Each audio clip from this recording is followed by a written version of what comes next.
Sign up for a year for only 80 pesos per month. Visit tmt.ph/premium to get your free trial of the Manila Times Premium.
smallest of your creatures.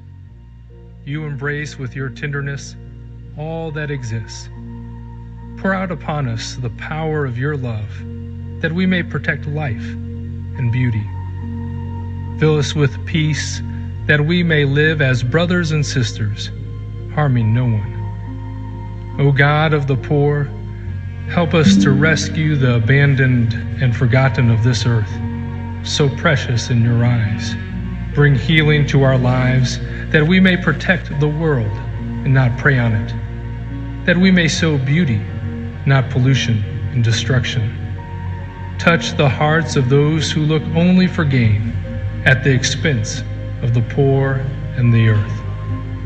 Teach us to discover the worth of each thing, to be filled with awe and contemplation, to recognize that we are profoundly united with every creature as we journey towards your infinite delight.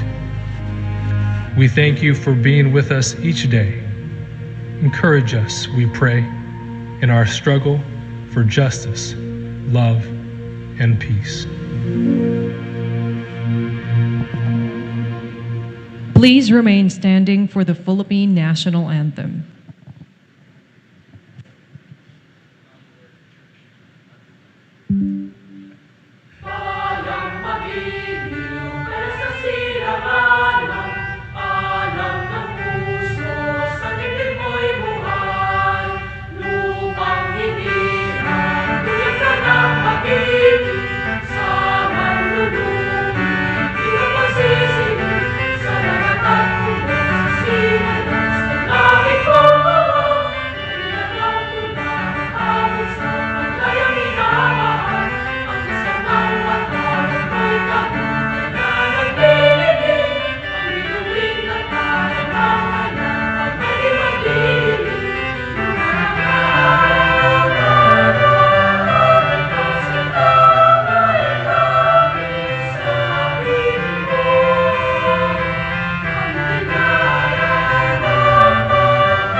Please take your seats.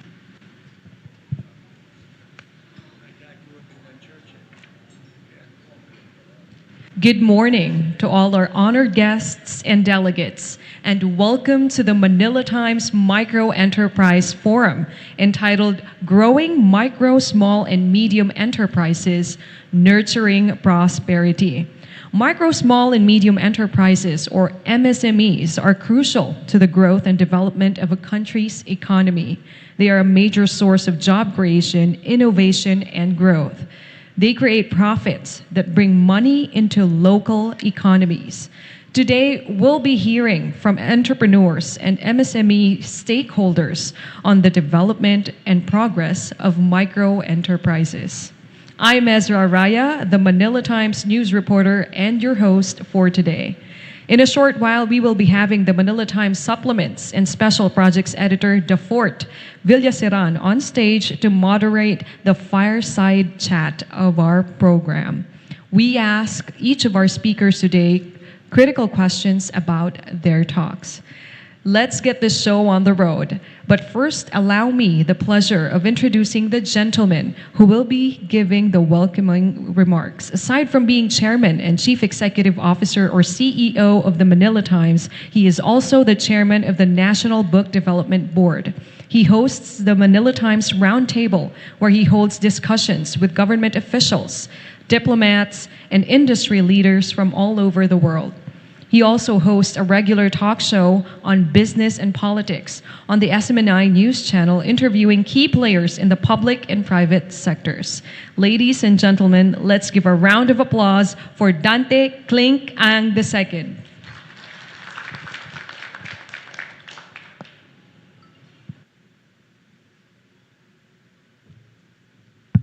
Thank you, Ezra. Ladies and gentlemen, let me first greet our guests. Of course, our keynote speaker, Mr. Joey Concepcion III, the founder of Go Negosyo. Our speakers, Yuan Rex Toralba of SMBIS Customer Relationship Management, head of PLDT Enterprise. I didn't see the other speakers here yet, but let me just greet them. Walter Uzi Buenavista, Nikki Tang, and others. Hope I didn't break that one. Again, my colleagues at the Manila Times, ladies and gentlemen, welcome to today's business forum on MSMEs. For those of you who have not attended these events, this is sort of an extension of what we do at the Manila Times. We, of course, interview a number of people, both in the public and private spheres, to write stories about them. And these events are really bringing you all into that conversation so you get a first-hand seat on things that matter to national development. And today's topic is no exception. We have always said that we're very much interested in the welfare of micro, small, and medium enterprises. And the numbers really justify that. You've all heard the statistics. 99.6% of all registered firms in the country are micro, small, and medium enterprises. And if you consider that half of the Philippine economy is in the gray sector, you can only imagine that those in that area are also micro, small, and medium enterprises. They account for about 60% of the labor force and 30% of the total value added of the economy. So in other words, they're very, very much important to national growth and development. But I think despite those numbers, there's a sense that we've only tapped the surface and that there's more potential to realize from this sector. And I think that's what we will be hearing from our speakers today. Despite the many initiatives that we've seen in Congress, for example, we have the Magna Carta for MSMEs. We are still talking about fundamental issues, such as the proper implementation of that law. People focus, for example, on the provision that says that 10% of the total loanable funds of financial institutions should go to MSMEs. And yet the banks see it because of they are structured so better to pay the penalty rather than comply with the law. There is a lesser known provision of that Magna Carta, which very few people have been talking about. This is something that I've asked Secretary Joy about in our previous interviews. That is that 10% of the total procurement budget of all government agencies, from the national government down to the LGUs, are supposed to be spent on MSMEs. And nobody's talking about that. So I'm hoping to hear maybe some of our speakers addressing that, because I think, if you look at, how many trillions of pesos we have for the 2024 budget, 10% of that would be, I think, an important shot in the arm for our enterprises that already contribute a lot to our growth and development. So let me just end here, because I think you would prefer to hear from the experts rather than me, although I was talking to Mr. Tural Bala earlier that where he's from, and I think I was shocked to realize that his teacher is my sister-in-law, so I'm starting to feel my age. So if I'm a little bit short on speech, it's because I just now realize how old I am. But kidding aside, let me just say that this event would not have been possible without important partners like many of you here. Let me just mention our sponsor, Infinivan, our venue partner, of course, Rizal Park Hotel Manila, our special partners, Derm Asia Corp and DMARC Beauty Corp, Hatasu, INSPI, Murnell Storytellers, Tindele by Chef Tatu, of course, our media partners, the Manila Times TV, Rising Tigers, and my home network, SMNI News, which has been very much in the news itself. But in any case, again, welcome. Good morning to you all, and I hope you have a productive session. Thank you. Thank you, Sir Kling, for your welcoming remarks. We shall now proceed to our first keynote talk. Our guest of honor and keynote speaker for today is the founder of Go Negosyo. He is the vice chairman and Luzon representative of the Micro, Small, and Medium Enterprise Development Council. He also serves as the chairman for the ASEAN Business Advisory Council for the Philippines. Ladies and gentlemen, let's welcome a champion of Filipino entrepreneurs, Jose Maria Joey Concepcion.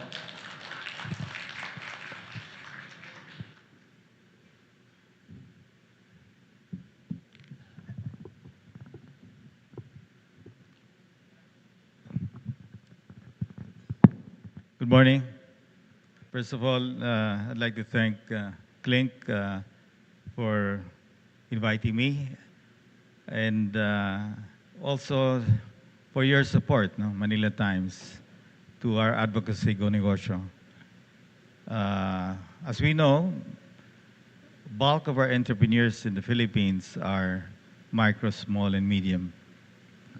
And it has been my passion to really help MSMEs in the country because unless we create a more inclusive Philippines, you will have more people who are poor in this country.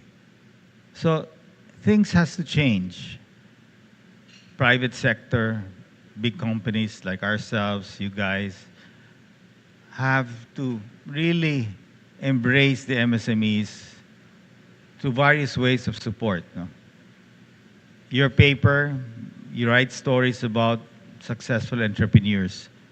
And that is very important because for a nation to be successful, even companies like ourselves, you don't want Manila Times to have pessimistic workers. I mean, pessimism does not do anything but more than really bring down your people's morale. Once upon a time, this country was full of pessimists. Everything that the government did was wrong. They may have done wrong things, but we have to try to help them do the right thing. So it's the same thing. In other words, when I hear an employee complaining all the time, I tell that employee, stop, because it does not help. Successful people in life are optimists.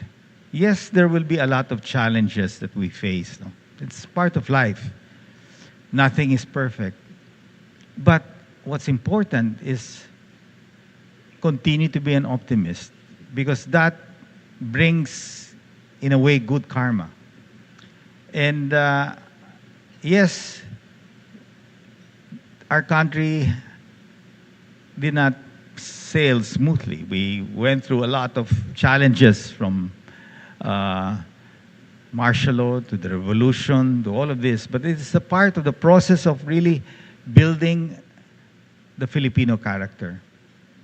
And Go Negosyo has been around for 18 years today. I started that when I was appointed as an advisor to the president then, Gloria Macapagal Arroyo.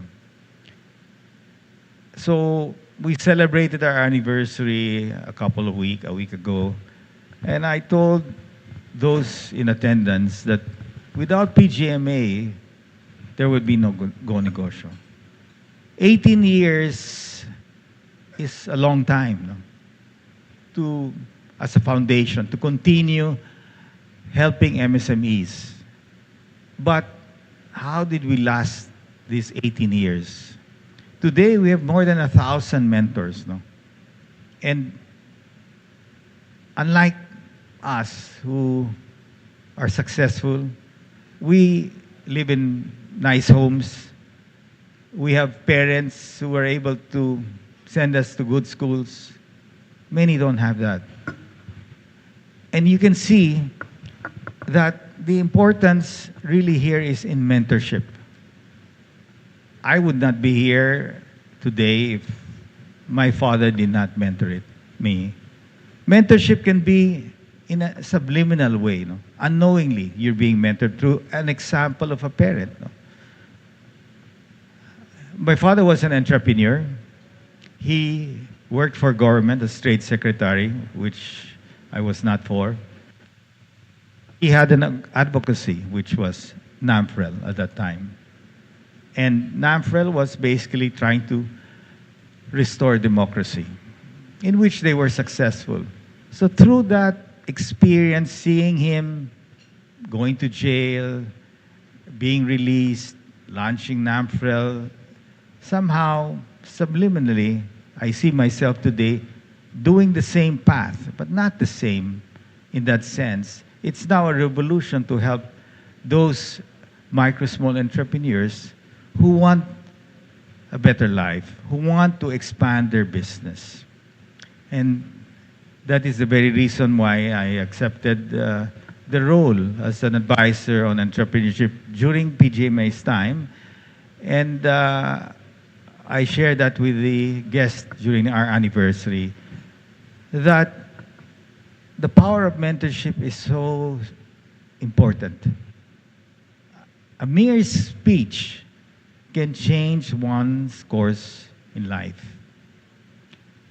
I've attended hundreds of our events for the last 18 years. We have events almost every week in different shopping centers. Why do we do it in SM, Robinson, Ayala, and all the different malls? Because it is inclusive. Anybody who wants to understand entrepreneurship or negosyo are free to join. There is no charge. Our mentors volunteer to mentor MSMEs. I have mentored so many. And you can see that, of course, bulk of these MSMEs are women. And you can see that the women, in a way, sort of, I don't know, maybe I may be wrong, but they're more passionate, no, in wanting to help. They're more concerned about the family. And you can see that why do they want to start a small business, mere sari store or dress shop or whatever, countless of businesses out there. You can see all of them. And 90+% of our MSMEs are women. So they have some unique trait wherein they want the family to have a better life. They want to see their children grow up and becoming successful. So in whatever way, however small their negosyo is, that is their contribution. So as mentors, it's very different when you mentor these women because they're so passionate about it and they're serious. And this is our goal. We would like to change the landscape in our country. That there will always be big business, and rightly so. Many successful entrepreneurs become large companies. But now, we are now extending, large companies are supporting Go Negosyo because they want to see our micro and small entrepreneurs become medium and large. And then we will achieve a larger middle class base rather than those at the bottom of the pyramid comprises bulk of the Philippine population. That has to change. And it is changing very quickly because of digitalization. Actually, the pandemic affected so many families. Many people died. We were involved bringing the vaccines, the first private sector group to bring AstraZeneca in the country. It was not the government, it was us. Because we knew that if we don't get out of this challenging scenario, more MSMEs will be affected. So you have, and you face these kinds of challenges. But then what's important is encouragement is very important. The mere fact that an entrepreneur, a successful entrepreneur, sits down with a micro entrepreneur, and sometimes we do it one-on-one, we do it one-on-5, at times we do it one-on-10 if there is just too many of them. But the mere fact of just sitting down with them and listening to them is such a high impact. You can see it in their faces. They listen, they're happy, they're motivated. And that is what we need. We really need to encourage our small entrepreneurs that they too can become successful. So a lot of effort coming from the private sector is here right now. And very important is that newspapers like Manila Times publish successful people, successful small entrepreneurs, so that that story can inspire more people. Our event a couple of weeks ago on Balikbayan Summit, that was tremendous.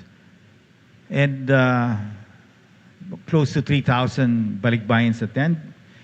And our goal there was to really, you know, all of these Balikbayans and they and OFWs, they sacrifice their family time.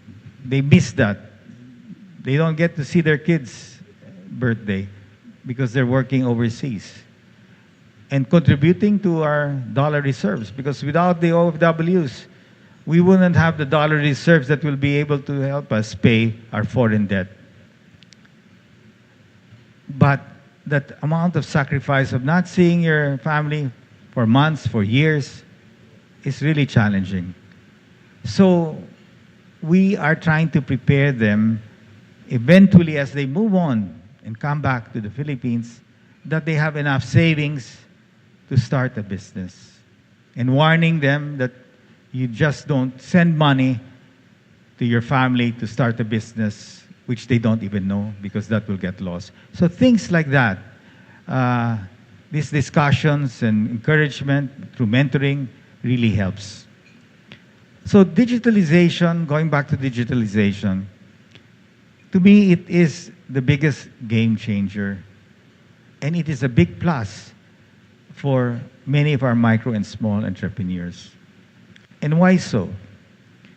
The platforms, just look at Angkas for one.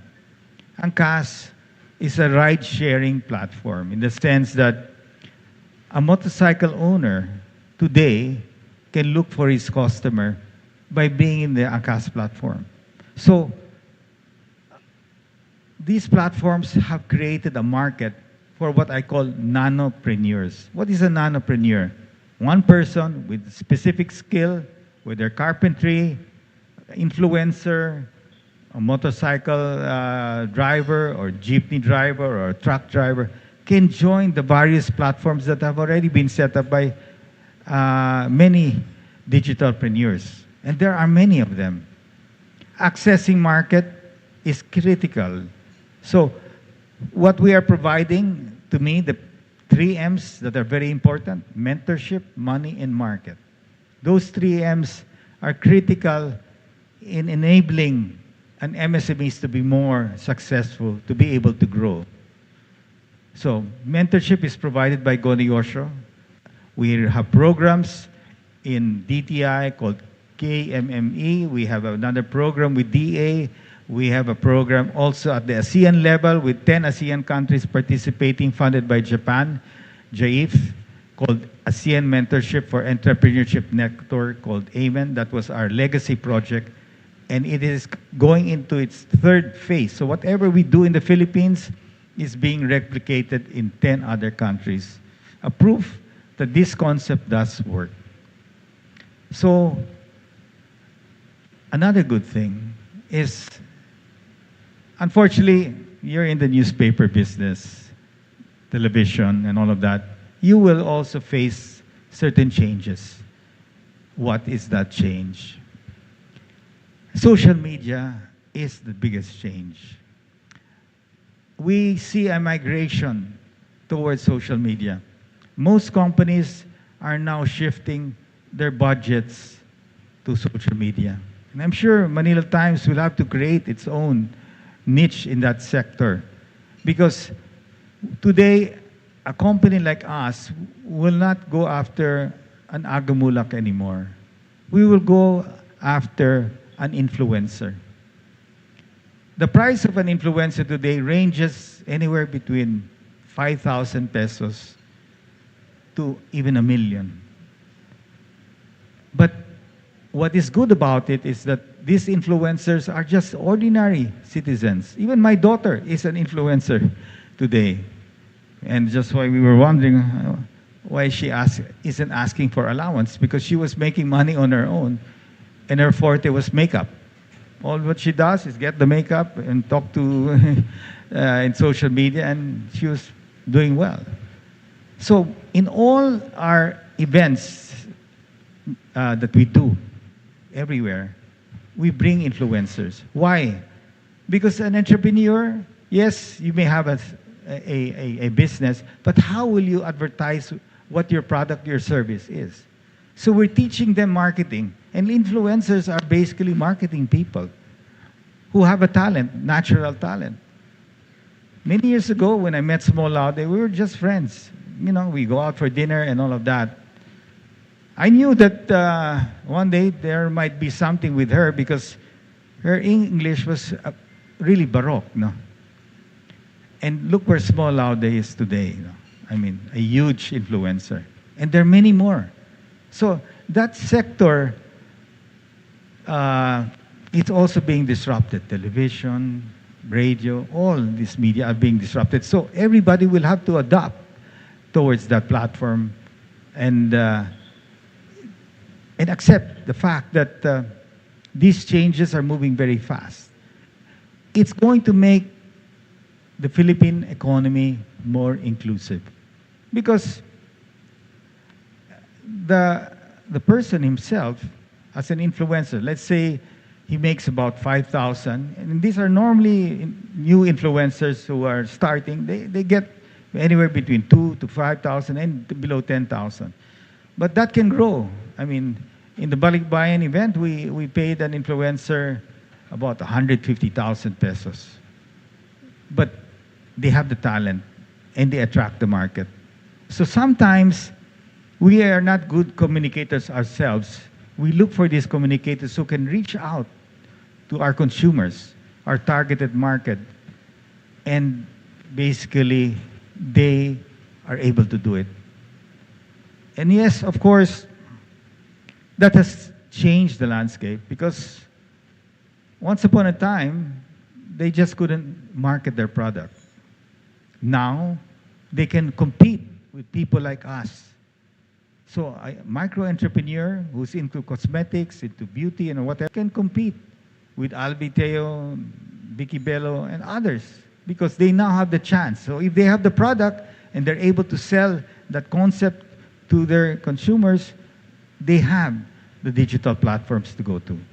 So even in Go Negosyo, we have a digital mentorship program so that they can easily access our mentors. So right now, digitalization is really growing very fast.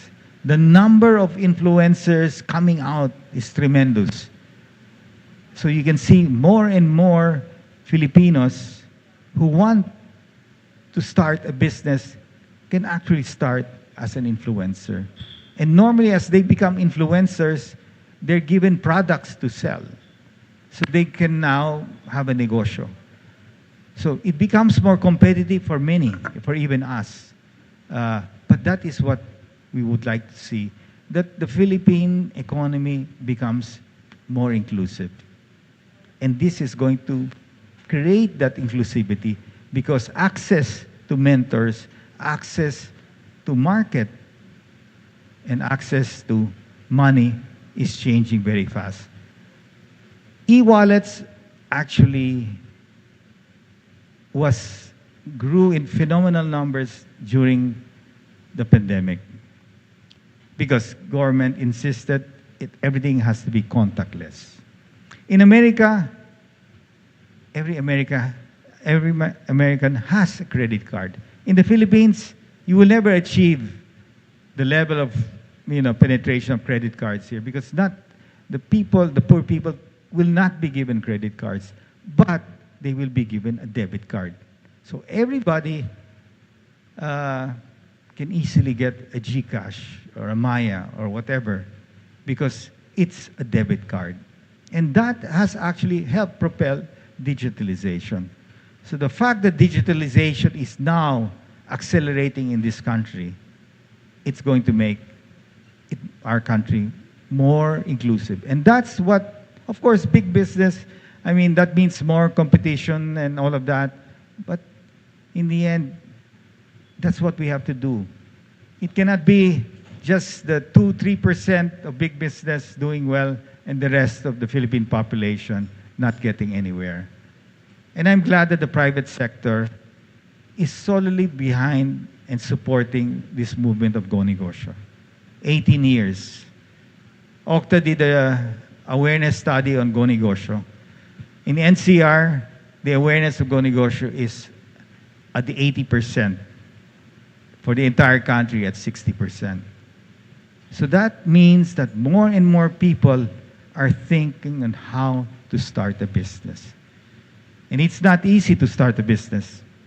You can make a lot of mistakes, and that's why we're very careful in advising, because people think, oh, let me start this business, and they will make money. No. We see more failures than success. And so to curb the number of failures, you need mentorship. You need guidance. So I always tell people, don't be a pessimist.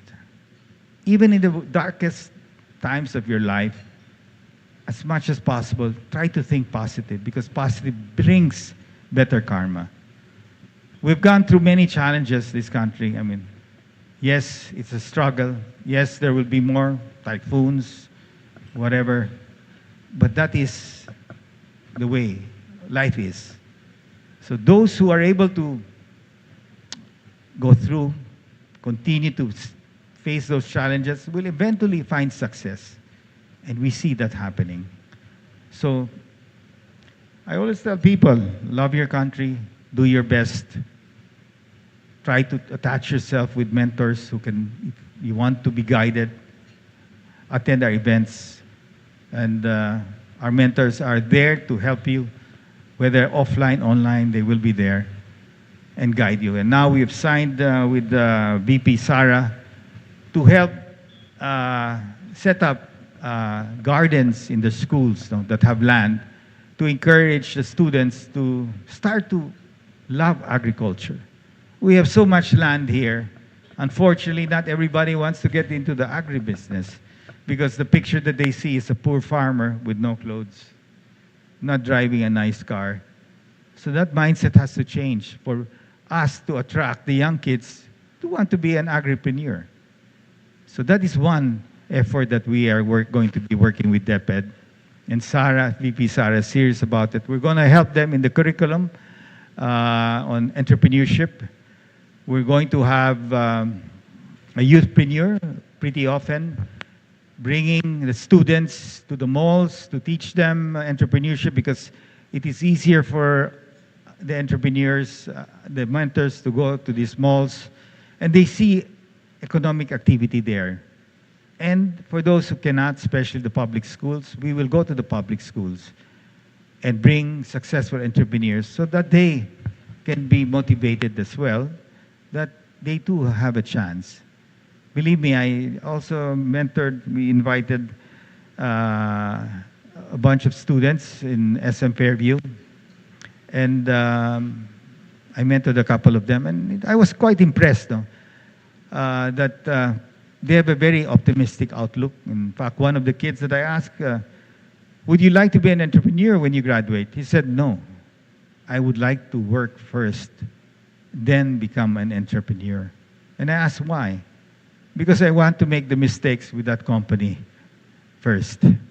So you can see that they understand. So our next generation are going to be what I call the digital nomads. These guys have so much talent. I didn't even need, none of them took any lessons in social media, but they know it. It's like a gift to this young generation. And that's a big advantage for them.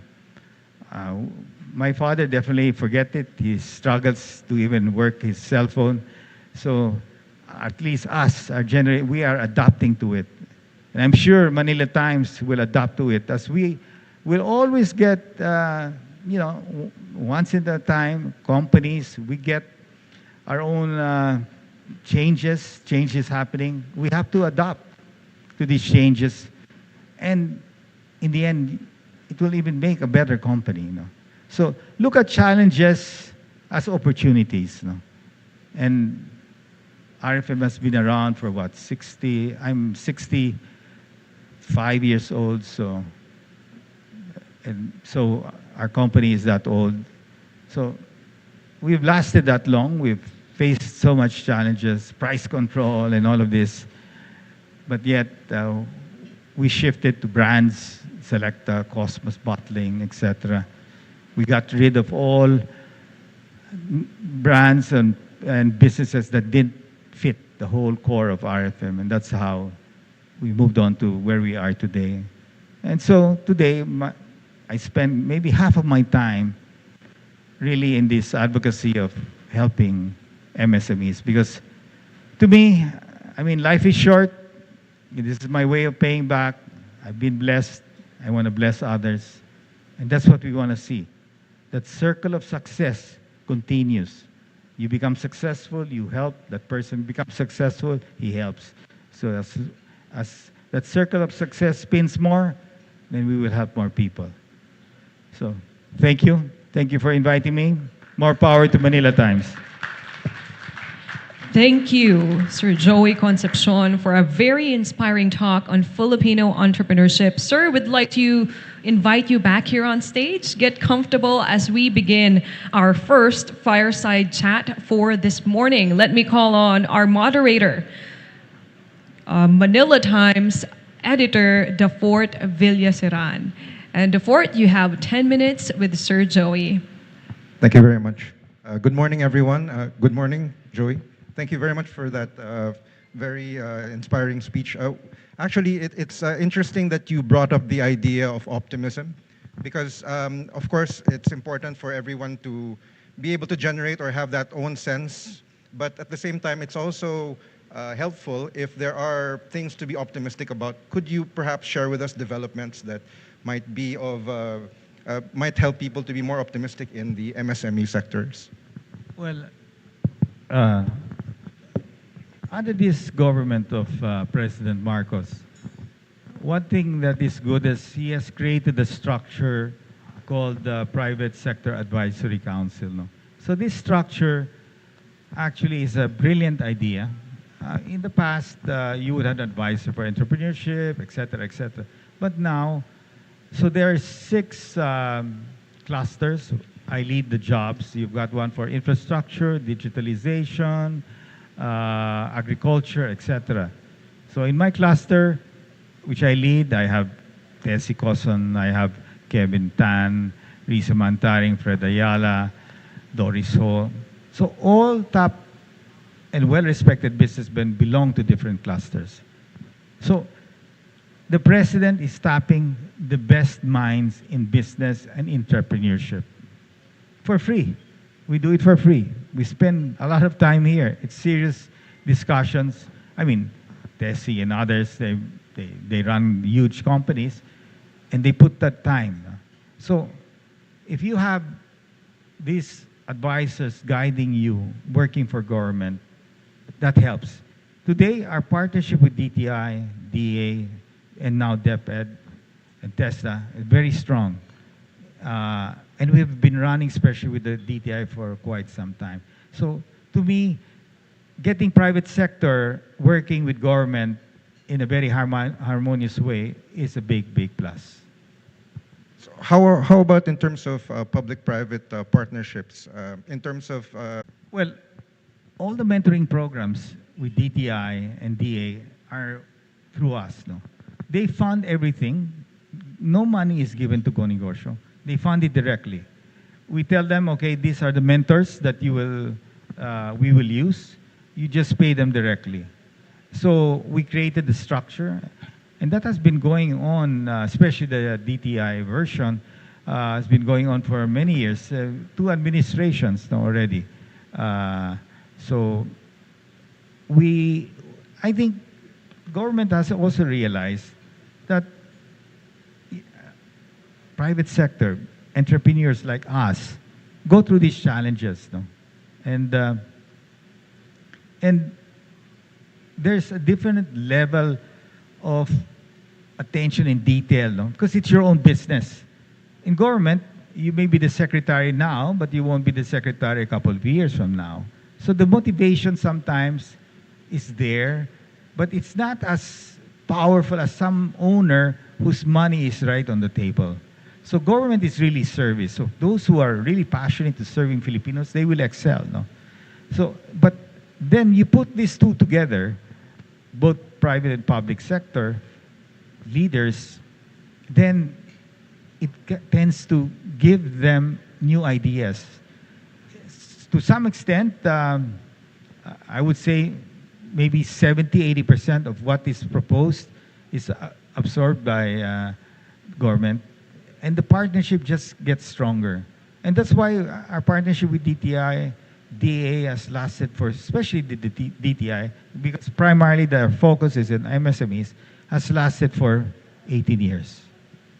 It's interesting how you touched upon the money aspect because you said there's mentorship, there's money, and of course the market, right? Maybe could you tell us more in terms of the developments or improvements for MSMEs to be able to access financing for private and public sources? Well, the challenge really is that the M on money is the hardest because those that lend are small entrepreneurs, are either rural banks, MFI, microfinance institutions. Then you have now some of the banks taking greater risk. No? But when it comes to agriculture, you won't see a bank lend. I mean, I called all of the banks to meet the big brothers, and because we formed a group called KALAP, Kapitid Angat Lahat Agri Program, and we have maybe top 50 of the biggest companies there. And yes, there are risks because you've got land issues, which is being sorted out by Secretary Estrella. I think he has sorted that out. So there are banks are hesitant in lending agri. They'd rather pay the penalty. But I believe that eventually will change, especially if they sort out these land reform issues, which they're doing. But more so, we have to inspire the generation. I mean, when you look at the digital entrepreneurs and they look at Steve Jobs and Elon Musk and all this, that becomes their idol. When you look at the farmer in a newspaper with, looking at how he looks, pretty sad looking, who would want? I mean, will a farmer drive a Porsche, Maserati? I mean, the kids have to see, I want to be that, because I want to be at that level. So first we have to really change that mindset. I mean, my grandfather started, he was the Secretary of Agriculture. He was the founder of RFM. So we went into soy meal, we went into feed milling, we went to all of that. But when it became me, I scrapped everything and focused on brands. That's where we bought Selecta, Cosmos Bottling, and all of these other brands because I'm more of a brand builder. I don't like to be in the commodity space. The only thing that we carry today is flour milling.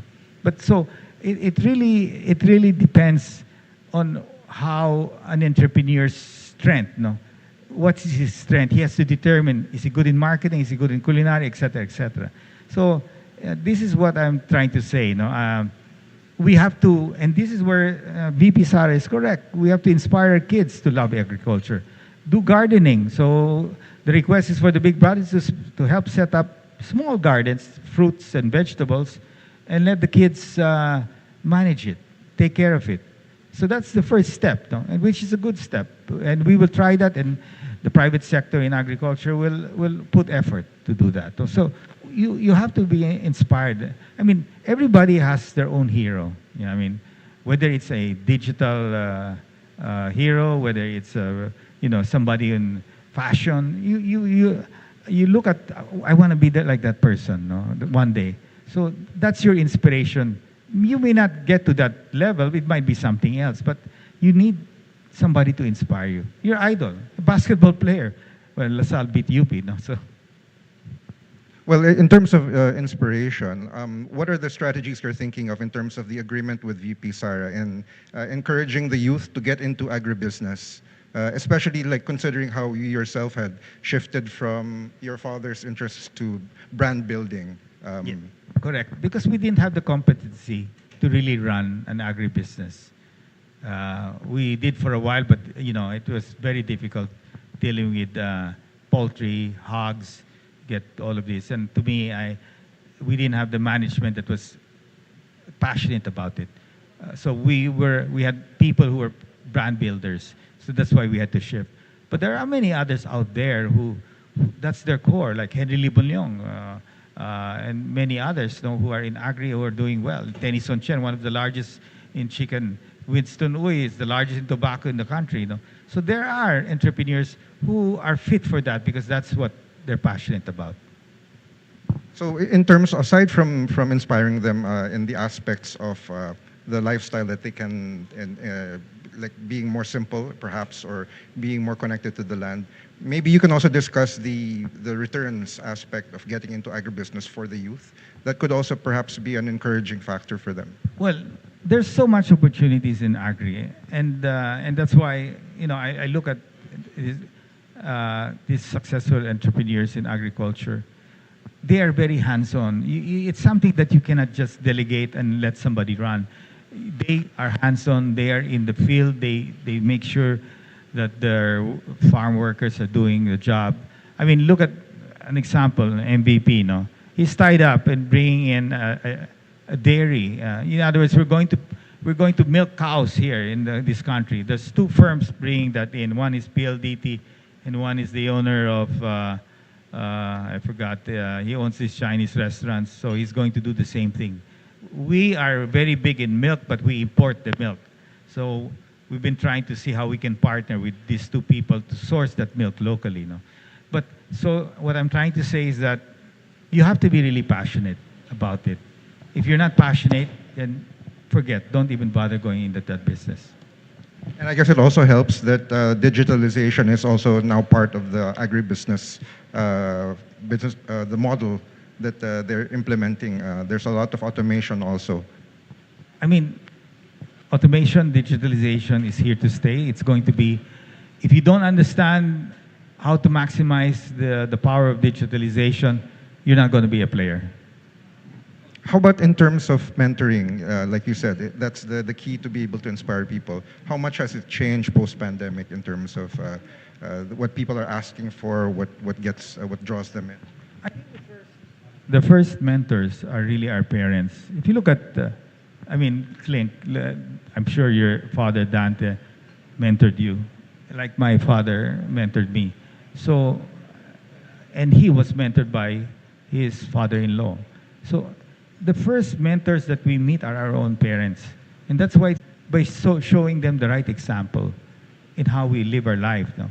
And that's very important because at a very young age, if you don't help them in being optimistic and giving them confidence, they will carry that all the way. It's hard to correct. No? So parents are, to me, one of the most powerful mentors. No? Then you have the school system, no? The teachers. That's important. Then the friends. And eventually, as they go to the profession, their environment. No? So I guess that actually contributes to the whole, you mentioned earlier, the circle of success that allows people to pass it on and help develop the communities. Yeah, if you look at the big families today, Ayala, Aboitis, etc., their generation continues, their business continues, because they are able to mentor their children to become, eventually take over their role one day. And it's a fact. I look at the family as the most important because that's your core. That's your first community. There's a lot of influence there. So, as a parent, if I do wrong things, and you can be the worst example to them, and they'll be affected. The level of success, chance of success, may be not as high as somebody who is being mentored by their parents properly. All right, time's up, DeFort. Thank you so much for a very Thank you very insightful much. discussion on inspiring the next generation of young entrepreneurs. Please remain on stage as we invite CircLink and Ms. Blanca Calilong Mercado, our President and Chief Operating Officer, or COO, to join you.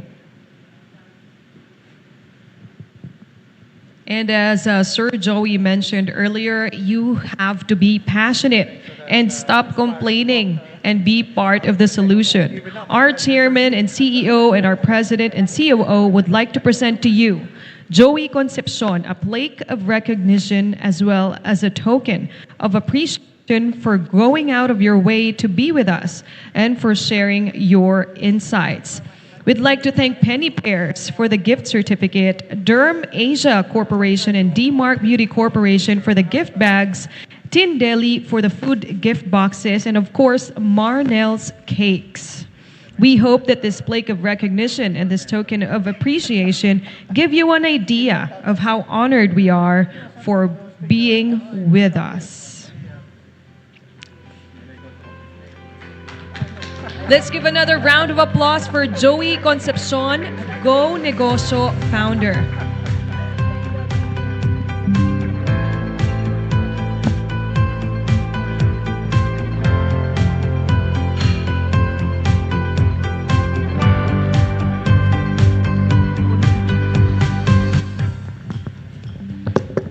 We shall now have our second talk. Our next speaker is the head for micro and small businesses for the Enterprise Revenue Group. He has extensive experiences working for PLDT Smart for 12 years and also served as the head of unsecured loans for Banco de Oro's business centers. He acquired his bachelor's degree from De La Salle University, Manila. Ladies and gentlemen, let's welcome SMBiz Customer Relationship Management Head at PLDT Enterprise, Yuan Rex Toralba.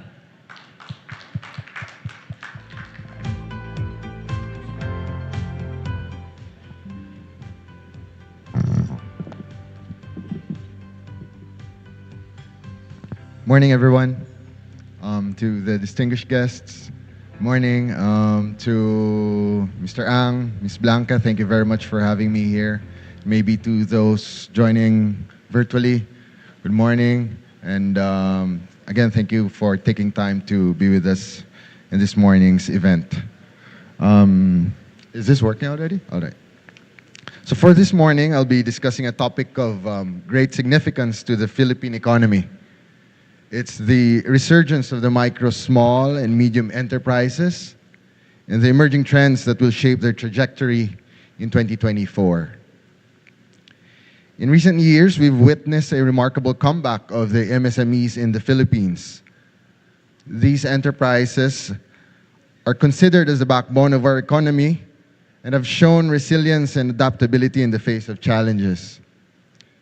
This is fueled by a combination of factors, including government support, advancement in technology, and a growing entrepreneurial spirit.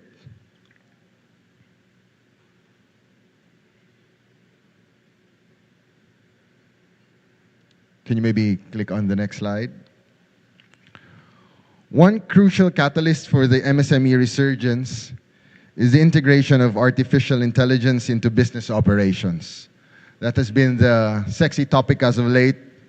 AI and how AI can be, a big potential and a risk as well into the disruptive business that we are in right now.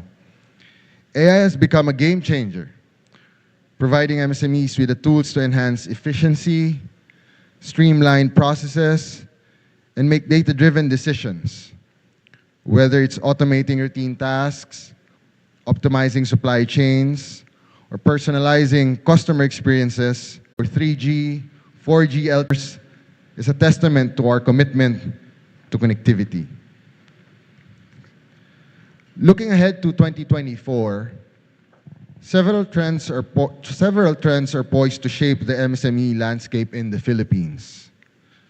First and foremost is the continued integration of AI technologies, as mentioned. As computing power increases and AI becomes more accessible, MSMEs will leverage machine learning algorithms to gain insights. Predict market trends, and enhance overall productivity. PLDT's role in fostering the integration of AI already in the planning is Vitro Data Center number 12, which will be even double the capacity of our Santa Rosa site. These data centers will eventually be the future home of Facebook, YouTube, Microsoft, Google, and others. And, this also means that all your pictures will be faster. PLDT has strategically aligned itself with initiatives that empower MSMEs. Next slide, please. That has empowered MSMEs through various channels. One noteworthy endeavor is the partnership with TikTok and PLDT Smart's eBiz Innovation. The program, facilitated through TikTok Shop, provides a platform for MSMEs to enhance their digital presence and effectively leverage e-commerce opportunity. My mom didn't even know that there's this thing called TikTok Shop until I told her about it. She was only used to Lazada and Shopee and the rest. But TikTok Shop's gaining quite a steam now. PLDT's involvement in this initiative underscores its dedication to equipping businesses with the knowledge and tools needed to thrive in the digital landscape. The Go Digital Pilipinas initiative, supported by PLDT, focuses on providing MSMEs with the necessary skills and resources to navigate the digital business environment. This includes training programs, workshops, and resources aimed at enhancing their digital capabilities and expanding their presence online. Furthermore, PLDT's collaboration with DTI and Go Negosyo programs of Mr. Concepcion reinforces the company's commitment to grassroots entrepreneurship. By actively participating in initiatives that prioritize the development of MSMEs, PLDT contributes to building a more inclusive digital economy, fostering innovation, and creating opportunities for sustainable growth. Next slide, please. Now going back to AI technologies. In the realm of e-commerce, AI has emerged as a game changer, revolutionizing the way business operates.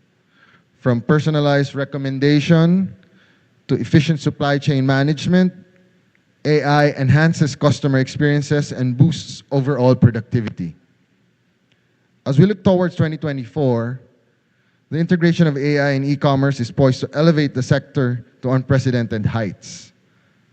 As they say, hindi mo pa alam yung bibilin mo, Lazada already's got your back on what you want, hindi ba? In transportation and logistics, the lifeblood of any economy, it's also experiencing a paradigm shift thanks to AI. Intelligent route planning, predictive maintenance, and automated warehouses are streamlining operations to ensure timely deliveries, more importantly, to reduce cost. This does not only benefit the MSMEs directly involved, but also creates a ripple effect throughout the whole supply chain. In agriculture, and Mr. Concepcion, talked about this just a few minutes ago, AI-driven precision farming is maximizing yields and minimizing environmental impact. From crop monitoring to automated harvesting, MSMEs in agriculture are harnessing the power of AI to navigate challenges and, more importantly, contribute to sustainable practices. Allow me to share, we have this one company whom we work with, together with Go Negosyo, called Lionheart Farms. It's one of his big brother companies, big brother farmers. And Lionheart Farms is into coconut harvesting through the coconut palm trees in Rizal, Palawan. It's about 200 kilometers south of Puerto Princesa. And the interesting part about Lionheart Farms is that they work very closely with the indigenous people of Rizal, Palawan. Back 3 years ago, there were no internet services in Rizal, Palawan, and it was just about a year and a half ago that we begin to be able to help them. Now, given that their customers are primarily based in North America and in Europe, they've been able to increase their from a fourth-class municipality to become a first-class municipality. And everything's automated, everything's cloud computed, and everything's AI-based. So I guess what I'm trying to say is that even in the far-flung areas, 200 kilometers south of Puerto Princesa, a foreigner named Christian Moller, a Danish citizen of that, works in the farms of Rizal, Palawan, through AI, through cloud computing, and we should be proud that it can be done here through technology. In customer service, a cornerstone of business success, it's undergoing transformation through AI-driven chatbots, sentiment analysis, and predictive analytics. This not only improves response time, but it also allows MSMEs to gain valuable insights into customer preferences, therefore enhancing their ability to tailor fit products and services to meet ever-evolving demands.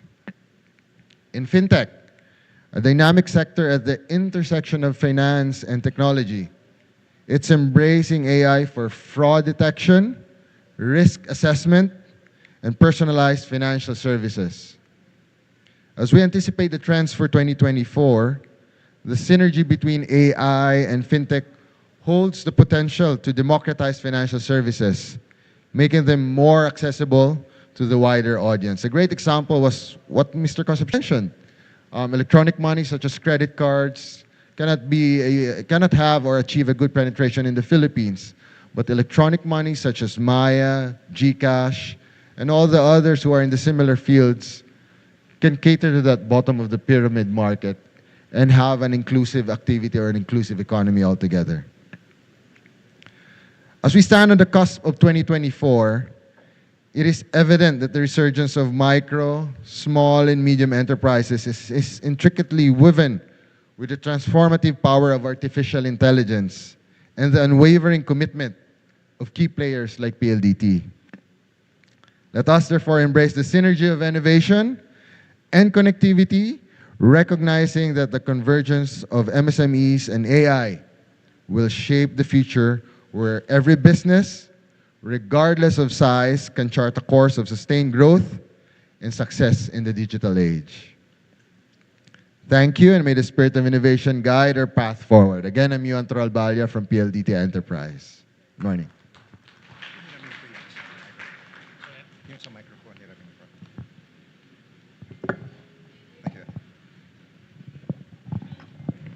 Hello.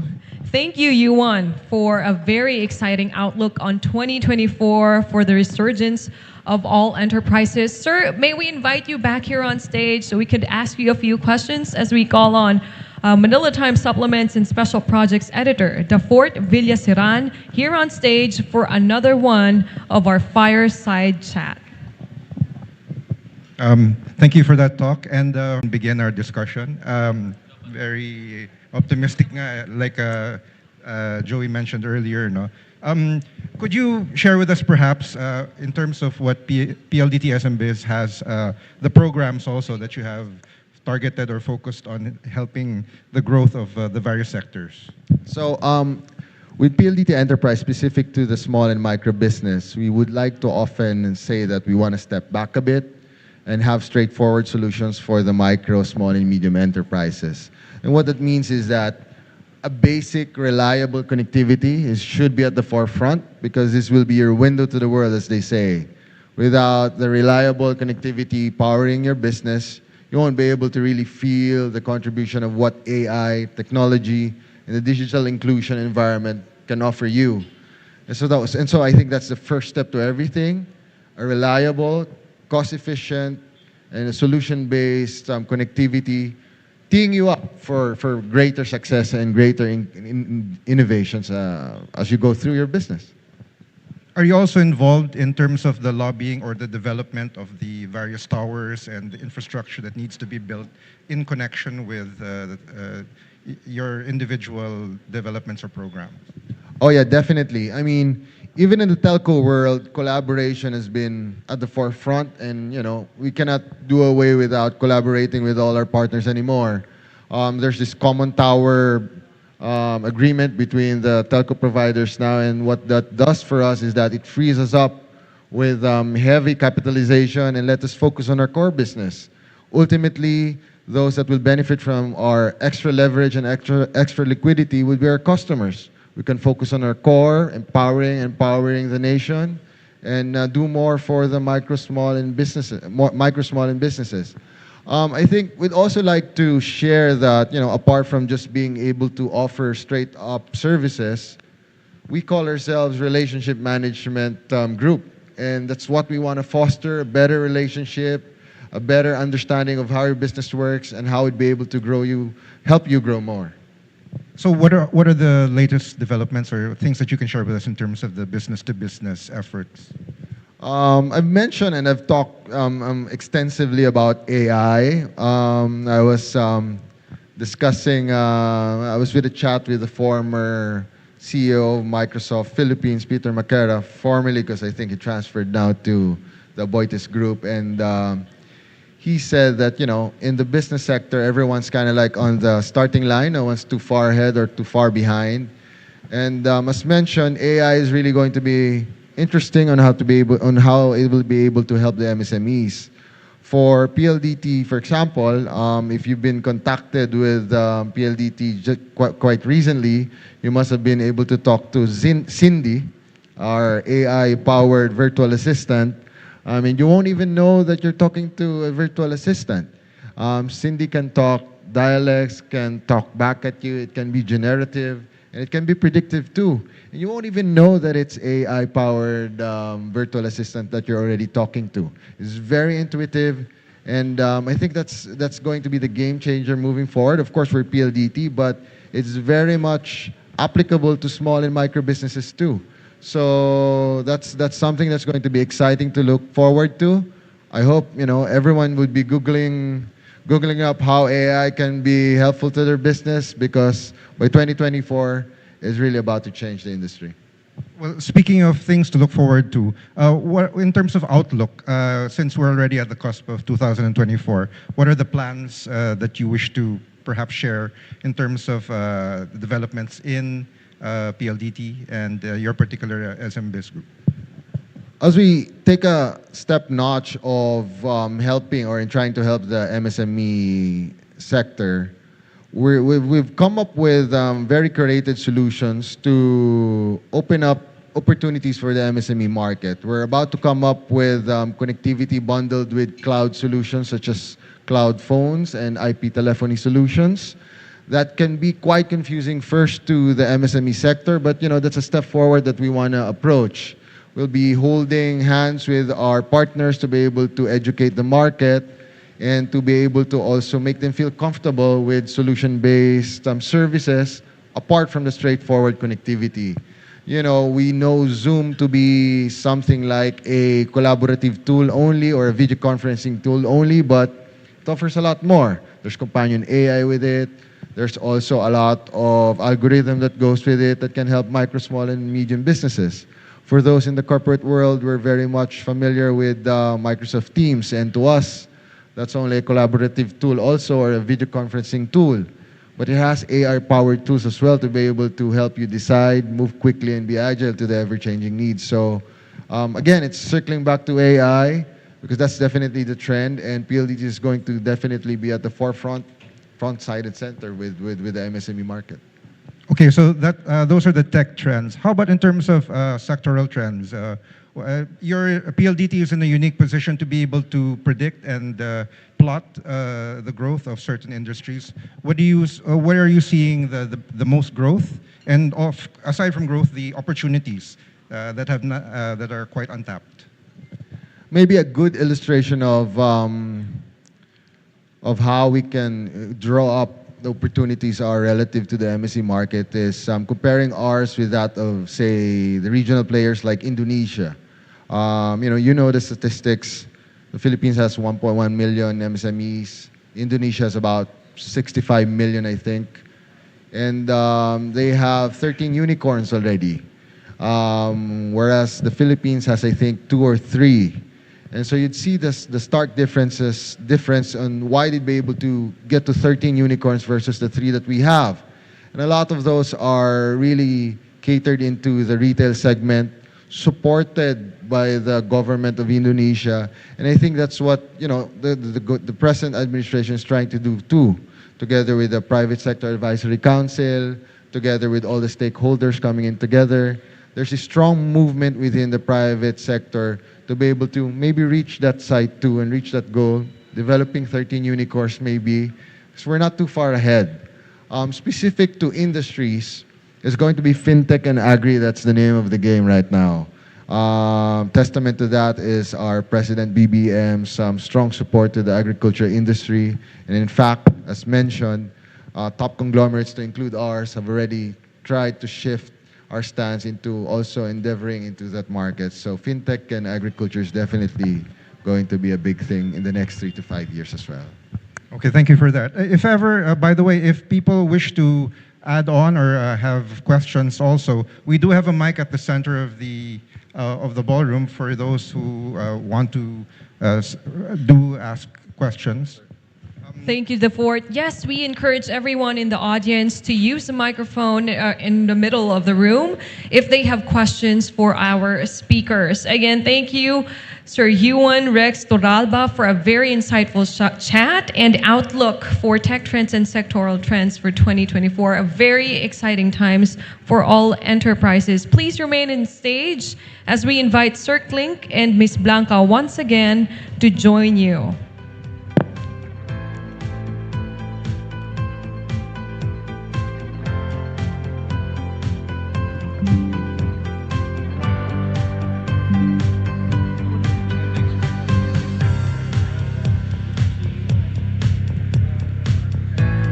Our chairman and CEO and president and COO would like to present to you Mr. Yuan Torralba, a plaque of recognition as well as a token of appreciation for going out of your way to be with us and for sharing your insights. We'd like to thank Penny Pears for the gift certificates, Derm Asia Corporation and D-Mark Beauty Corporation for the gift bags, Tindeli for the gift boxes, and of course, Marnell's Cakes for our token of appreciation. We hope this plaque of recognition and this token will give you an idea of how honored we are for your being with us.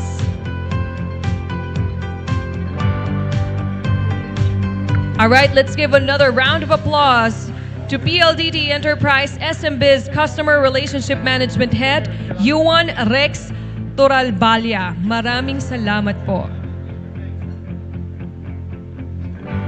All right, so I assume everyone here is about hungry now at this time of the day.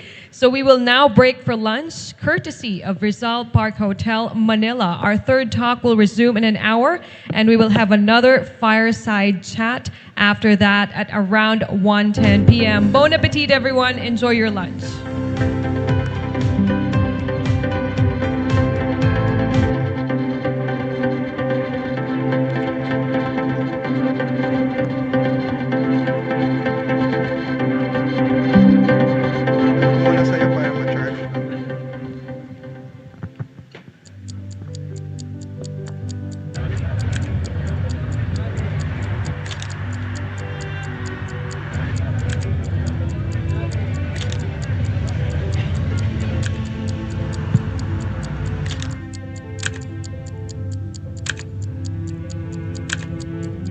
Sign up for a year for only 80 pesos per month. Visit tmt.ph/premium to get your free trial of the Manila Times Premium.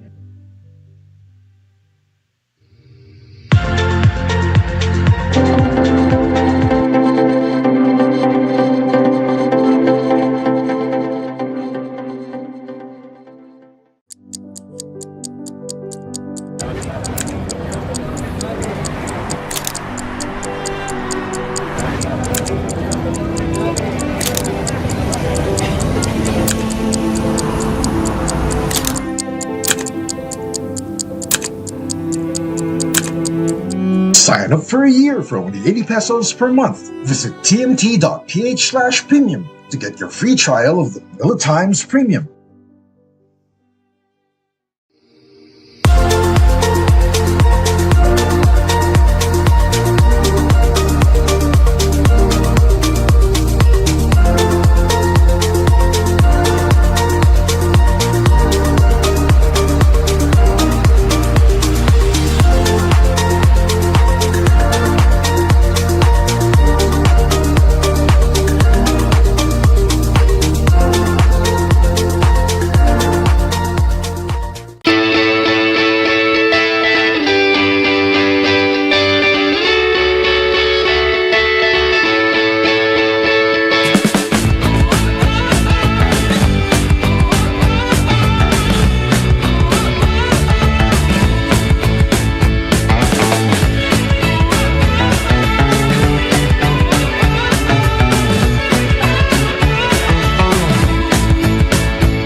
Sign up for a year for only 80 pesos per month. Visit tmt.ph/premium to get your free trial of the Manila Times Premium.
Sign up for a year for only 80 pesos per month. Visit tmt.ph/premium to get your free trial of the Manila Times Premium.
Sign up for a year for only 80 pesos per month. Visit tmt.ph/premium to get your free trial of the Manila Times Premium.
Sign up for a year for only 80 pesos per month. Visit tmt.ph/premium to get your free trial of the Manila Times Premium.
Sign up for a year for only 80 pesos per month. Visit tmt.ph/premium to get your free trial of the Manila Times Premium.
Sign up for a year for only 80 pesos per month. Visit tmt.ph/premium to get your free trial of the Manila Times Premium.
Sign up for a year for only 80 pesos per month. Visit tmt.ph/premium to get your free trial of the Manila Times Premium.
Sign up for a year for only 80 pesos per month. Visit tmt.ph/premium to get your free trial of the Manila Times Premium.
Sign up for a year for only 80 pesos per month. Visit tmt.ph/premium to get your free trial of the Manila Times Premium.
Sign up for a year for only 80 pesos per month. Visit tmt.ph/premium to get your free trial of the Manila Times Premium.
Sign up for a year for only 80 pesos per month. Visit tmt.ph/premium to get your free trial of the Manila Times Premium.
Sign up for a year for only 80 pesos per month. Visit tmt.ph/premium to get your free trial of the Manila Times Premium.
Sign up for a year for only 80 pesos per month. Visit tmt.ph/premium to get your free trial of the Manila Times Premium.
Welcome back to the Manila Times Micro Enterprise Forum.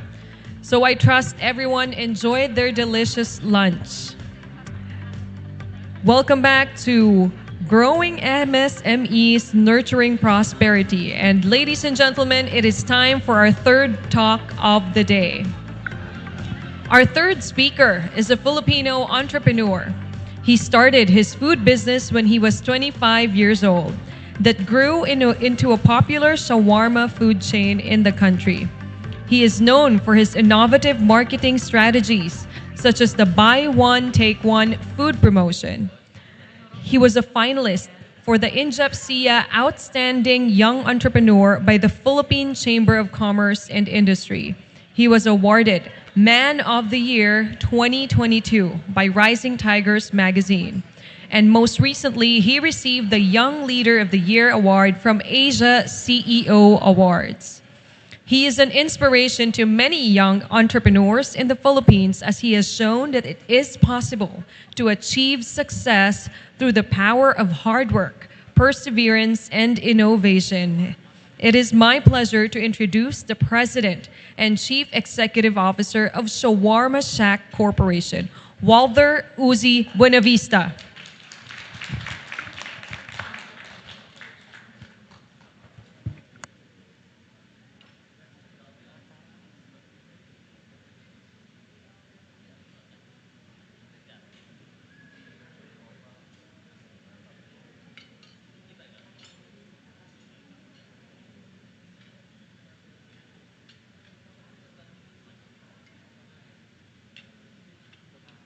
Good afternoon to all of you. Thank you, Manila Times, for inviting me here in a Micro Enterprise Forum 2023.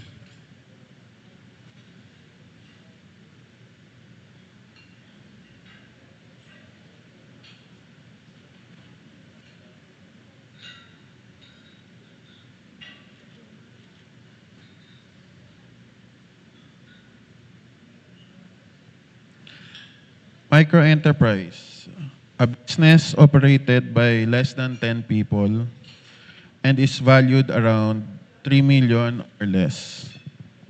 Small-scale business that employs a small number of employees.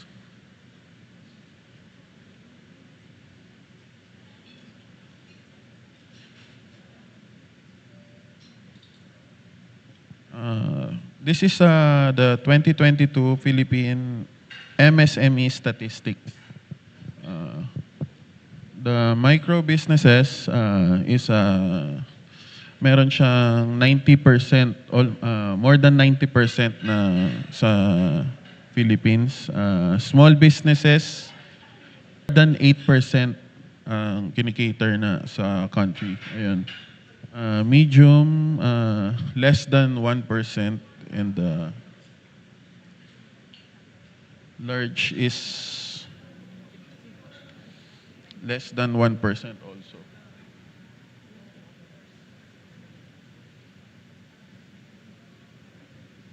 As we mature, we either choose to be an employee and or entrepreneur.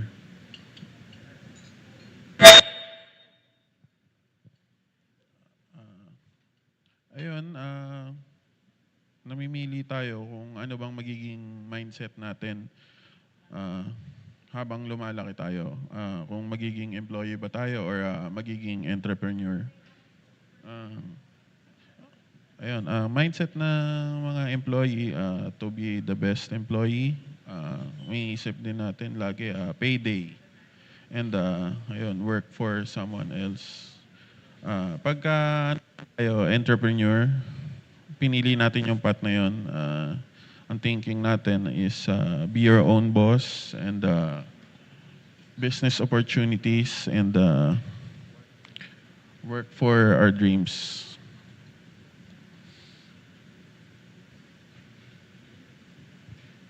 There are two ways of starting your entrepreneurial.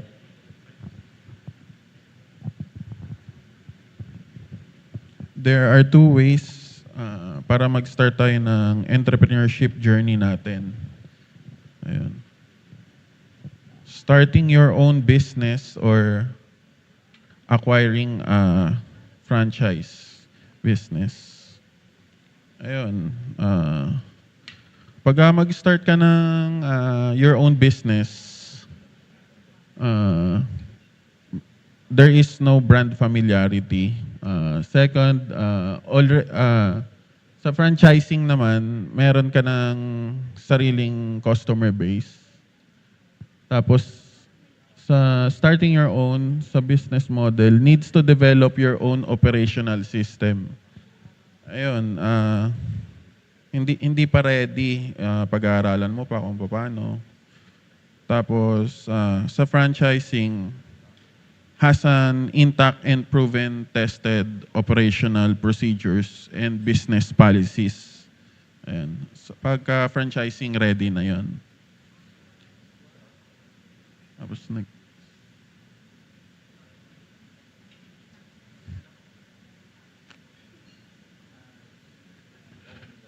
starting your own business, sa training and support naman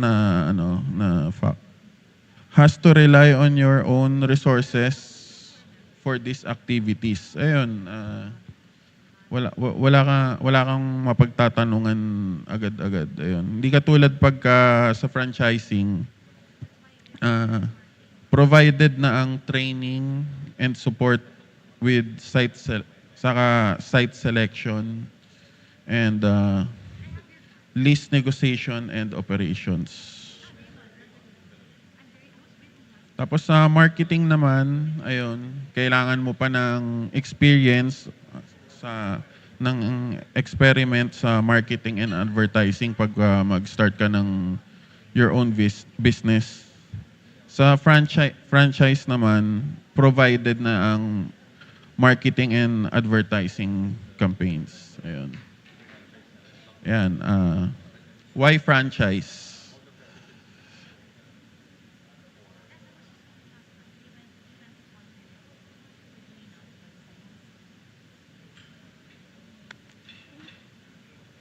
Ang success rate ng franchise business in the Philippines, pag mag-start ka ng your own business, 10% lang yung success rate ayon sa statistics versus sa 90% ng franchise business.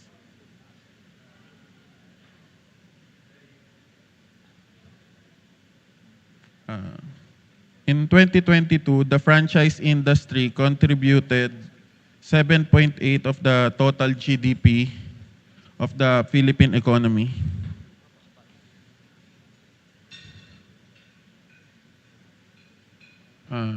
Ang mga franchise business sa Philippines, galing sa manufacturing and other services. Ayan,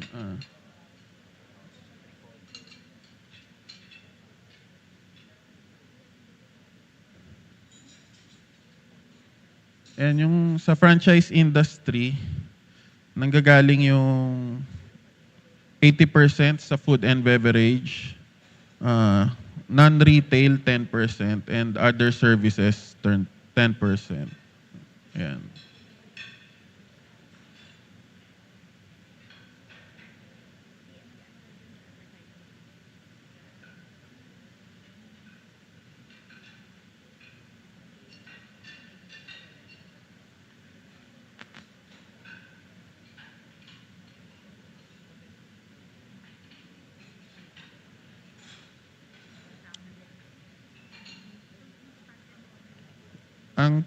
Sa 2023 may projected growth ang franchise industry na 12 to 15% 2023 and 10 to 13% sa 2024.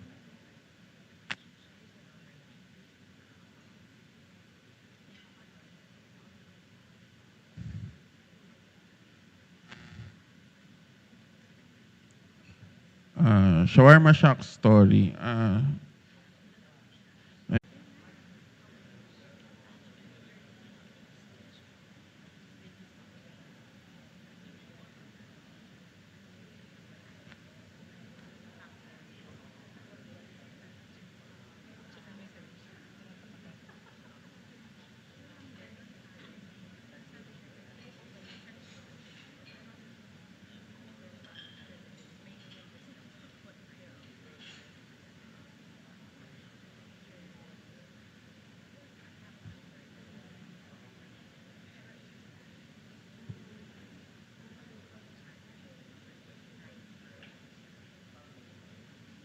Ayun, hindi kasi gumagana yung clicker, pasensya na.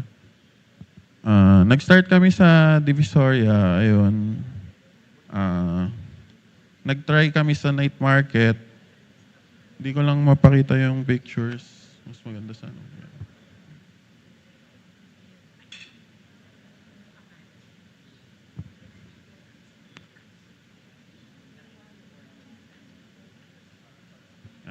We started in Divisoria. Ayun, sa picture medyo payat pa ako. Wala pa masyadong kinakain. Ayan, nag-start kami sa Divisoria. After that, yung kinikita namin, sakto lang sa pang-araw-araw. Hindi, walang way para mag-expand. Ayun, para makapag-expand kami, na-invite kami sa isang school event.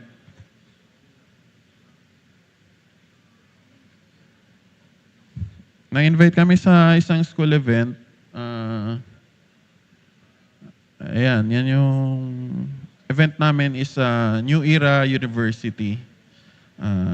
And after that, sabi ko, ayos pala yun. Nakakaipon school event. Kasi mababa lang yung capital na kailangan. Nag-message ako sa, siguro more than 2,000 or 1,000 na presidents ng mga school organization.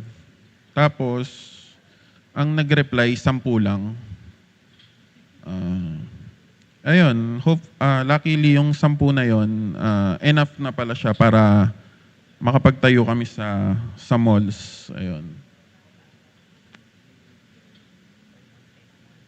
Nakapag-expand kami sa medyo mas mataas na level. Ayun, sa mga Victory Mall, Ever Commonwealth. Tapos nag-apply din kami sa SM. 13 times after 12 rejections.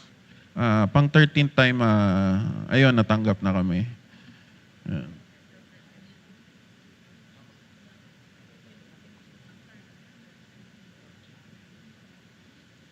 Ayun, ang hirap pala pagka wala ka pang track record. Pag wala pang track record sa business,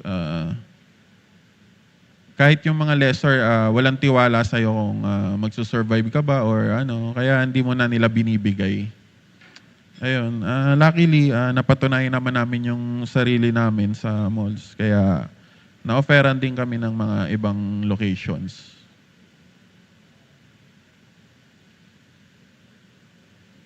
Ayun, nung na kami, 10th branch namin, doon na kami nag-study na on how to franchise. Kumuha kami ng franchise development para sa company namin. Tapos 2017, our first franchisee in Santa Lucia Mall. Tapos, after that year, nakapag-sign kami ng endorser namin. Ayun, hiwalay na sila ngayon. Nakakalungkot. Ayan, may yan eh. Ang story kasi niyan, kung paano namin nakuha yung endorser, may lumapit sa akin na ano bang term? Layman's term is ahente, yun. Tumawag siya, sabi niya kasi, tinulungan daw niya yung isang brand na magkaroon ng endorser, kaso hindi binigay yung agent's fee. Ayun, ngayon, gagawin daw niya lahat ng paraan para makagante. Tutulungan daw niya ako. Sabi ko, di ko pa kaya. Balikan mo ako after a year. Baka kaya na namin. Tapos after that, Siyempre, ako naman, sabi ko, kuha ba kami endorser, 10 branches, parang kalokohan naman yun. Ayun, nung ano naman, may pangyayari na nagkaroon ng branch nagtayo ng business si Catherine Bernardo. Nagpagawa ako ng nails doon. Ang pangalan ng nail salon, Cut Nails by K. Cut Nails. Nasugatan ako. Tapos, nasugatan yung koko ko, yun. Okay lang naman, parang hindi naman ganun kasakit. Pero, yung mother ni Catherine Bernardo nandun sa baba, nag-apologize, ganun. Sabi ko sa kanya, bumunot ako ng calling card ko. Parang joke lang. Sabi ko, Mami Min, balang araw kukunin naming endorser yung anak mo. Pagtingin sa akin nung nanay ni Catherine Bernardo, parang sira ulo. Kasi syempre, di ba yung company namin, di naman kilala. Isipin mo, after 1.5 year, nagkatotoo, di ba? Parang law of attraction. Siguro, ayun, nakakatuwa lang, di ba? Sineshare ko ngayon. Tapos, actually, nauna namin kunin si Daniel Padilla. Kasi ayun nga, yung kinikwento ko kanina na ahente ng endorser. At that time, meron tinatawag na Franchise Asia. Nandun na naman yung ahente. Tinataguan ko nga kasi hindi ko naman kaya kumuha ng endorser nun. Tapos, kahit anong tago ko, nahagilap niya pa rin ako. Sabi ko, sige next year kukuha ako. Tapos, nakalipas nga more than a year, tumawag na naman siya. Sabi niya, kumuha ka na, available si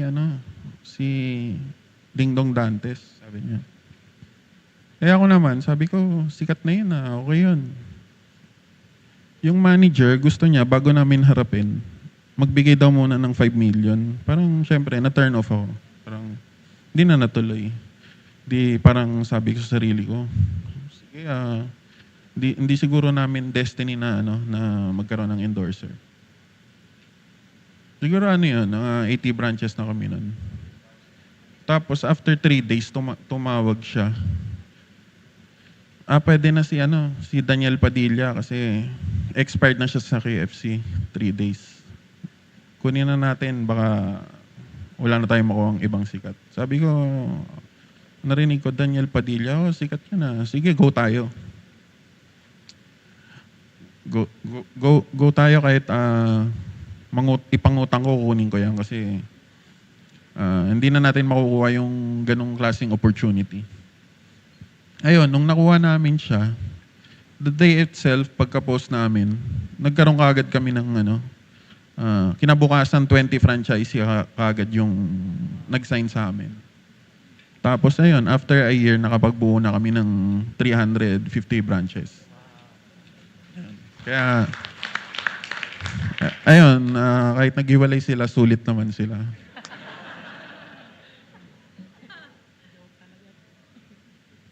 Ayun, after 8 years, nagkaroon na rin ng awards yung company, locally and international. Ayun.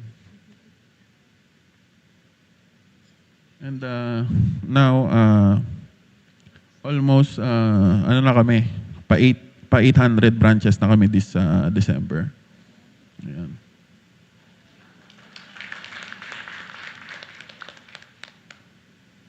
Ayun, thank you. Yun lang.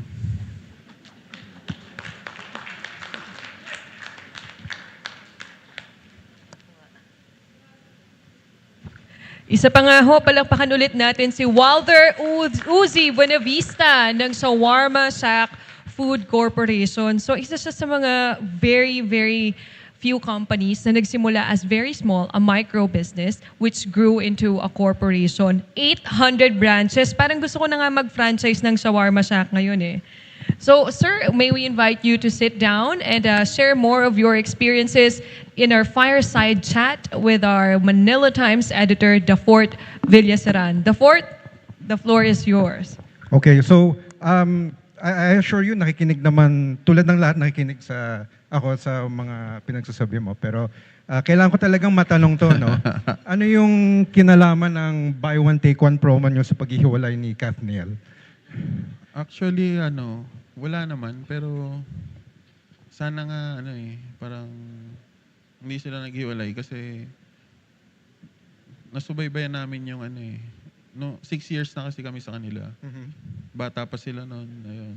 Parang nakita namin kung paano sila mag-mature. Well, just a little bit seriously on the topic, no? I think this is a good example of, let's say, crisis management or adapting ng isang MSME to yung ever-changing landscape ng yung environment, di ba? So, paano nyo, how is the company dealing with this kind of situation na you have a major endorser? How do you turn the seemingly negative into a positive, kumbaga? Actually, parang nga siya free advertising.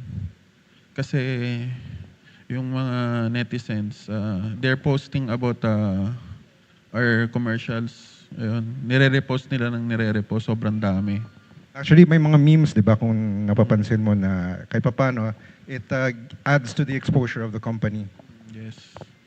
Well, you actually, yung kumpanya ninyo, na bigyan sila ng award, di ba, ng Rising Tigers magazine as the franchise of the year. And sa tingin mo kaya, apart from yung 750 branches na nag-expand, no, mula in a span of maybe 5 to 8 years, sa tingin mo, ano yung mga other reasons kung bakit kayo yung naging franchise of the year? Kasi siguro yung mga franchisee namin, we guide them every step of the way. Saka, we provide good and quality products. Pero hindi yun naging madali kasi I understand na kahit paano, even if you found the formula, you mentioned not all would be willing to take a chance on you, and then after a while, may mga reluctance pa rin. So, ngayon na medyo established na kayo, I understand meron kang spin-off companies or products na dine-develop kayo? Nagde-develop kami ngayon ng currently, meron kaming, tinatawag namin siya na Ongpin brand. Ang products niya, fried siopaw, saka fried xiaolongbao, tapos fried wonton. Currently, 3 branches na siya. And hopefully, ma-approve na siya sa mga major malls para mas madali kaming makapagpa-franchise. Pero what I find interesting, and if I could share with the audience, no, nabanggit mo kasi na ang hirap pala kahit medyo established ka na, parang nag-umpisa ka ulit sa new products. Kasi, marami kaming trinay na other brands na hindi nag-succeed. Akala ko kasi nung una, worket na gawa namin yung shawarma shack, kaya naming i-replicate sa iba. Ayun. Kaya ngayon siguro mas equipped na kami dun sa Ongpin brand na hindi basta-basta yung execution. Ayun. Actually, yung isang napansin ko is meron kayong persistence na, di ba, like, for instance, sabi mo, 12 times kayo na reject yung ika-13, doon na talagang pumatok, di ba? I think, ganun din, I think you're trying to replicate that same kind of persistence. Kasi nun, bata pa ako nun, siguro 27 pa lang ako nun. Pag ganun kasi parang mindset mo, sobrang aggressive ka. Parang, ang thinking ko nun parang kahit sino sasagasaan ko, parang ganun. Pero siguro sa startup baka kailangan mo ng ganong mindset sa simula. Kasi yun nga, wala ka pa napapatunayan. Walang mag-offer sa'yo ng pwesto, hindi katulad ngayon, parang kahit sino mag-offer na ngayon. Hindi katulad dati na sobrang hirap. Well, I think the questions were well answered. Now, perhaps we can entertain one from the floor. Meron kang... Hi, Walter. Salamat sa kwento. May tanong lang ako ng operational kasi I'm Donna Lina from Ube Media. From a small store, then you were able to expand na malaki. Paano mo siya na-scale? And then ngayon, since ang dami niya and fresh yung mga ingredients, so paano mo na-ensure na yung commissary tsaka yung execution standardized and fresh parate? And kung meron ka naging challenges nun? Thank you. Siyempre, nung una, parang ano ba ang tawag doon? Sa layman's term, homemade, di ba? Parang ganun. Nung medyo nakakaipon na, we invested in a commissary that centralized, saka state of the art. We invested on machines paunti-unti para yung production namin hindi hinahawakan ng kamay. Ayun. Tapos yearly nag-upgrade kami para yung production capacity namin is mas marami siya ma-produce and mas mag-level up. Ayun. Thank you. Thank you. Thank you very much, Walter. Back to you, Ezra. So as pasasalamat ulit sa mga sinagot mong tanong at yung mga shinare mo na experiences dito. I think we'll invite now Ms. Blanca and Sir Clink on stage. Thank you. Another round of applause for Shawarma Shack's President and CEO Walter Uzi Bonavista. And sir, please remain on stage as we call on Sir Clink and Ms. Blanca once again on stage to present to you our token. Very inspiring ho, Like, I feel like I wanna franchise Shawarma Shack now na. Our chairman and CEO and our president and COO would like to present to you Mr. Walter Bonavista a plaque of recognition as well as a token of appreciation for going out of your way to be with us and for sharing your insights and for, of course, captivating the audience with your beautiful story. We hope this plaque of recognition and this token of appreciation give you an idea of how honored we are for your being with us.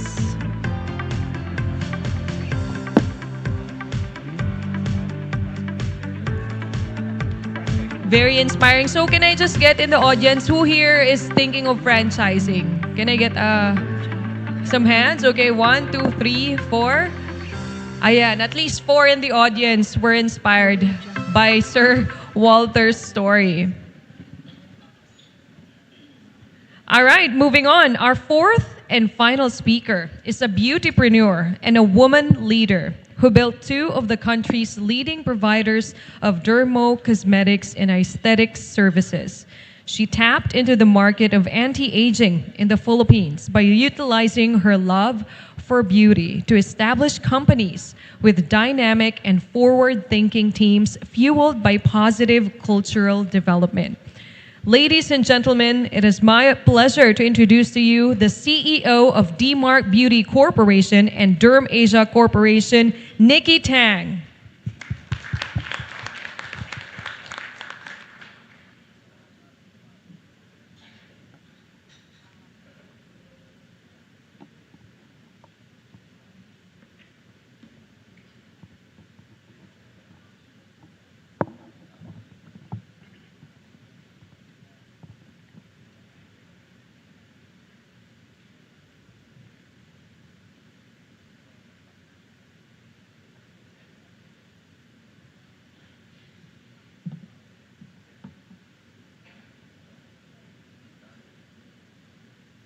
All right. Hi, everyone.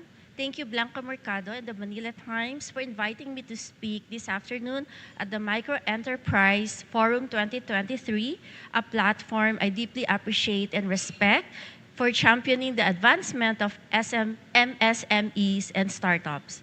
Like many of you, my path to becoming a CEO of DMark Beauty and Derm Asia Corporation was paved with a clear vision and a series of challenges that all of you are too familiar to anyone who's never dared to dream of starting their own business.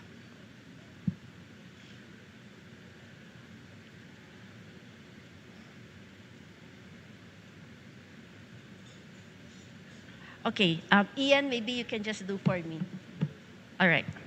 Breaking into the beauty industry, especially 26 years ago, was no easy feat as it was realm dominated by established brands. These are the brands that you are maybe familiar with: Pond's, Avon, Cetaphil. All those brands existed when I started the industry around 1997, 1998. And it demanded more than just market entry. It called for redefining and reshaping the competitive landscape.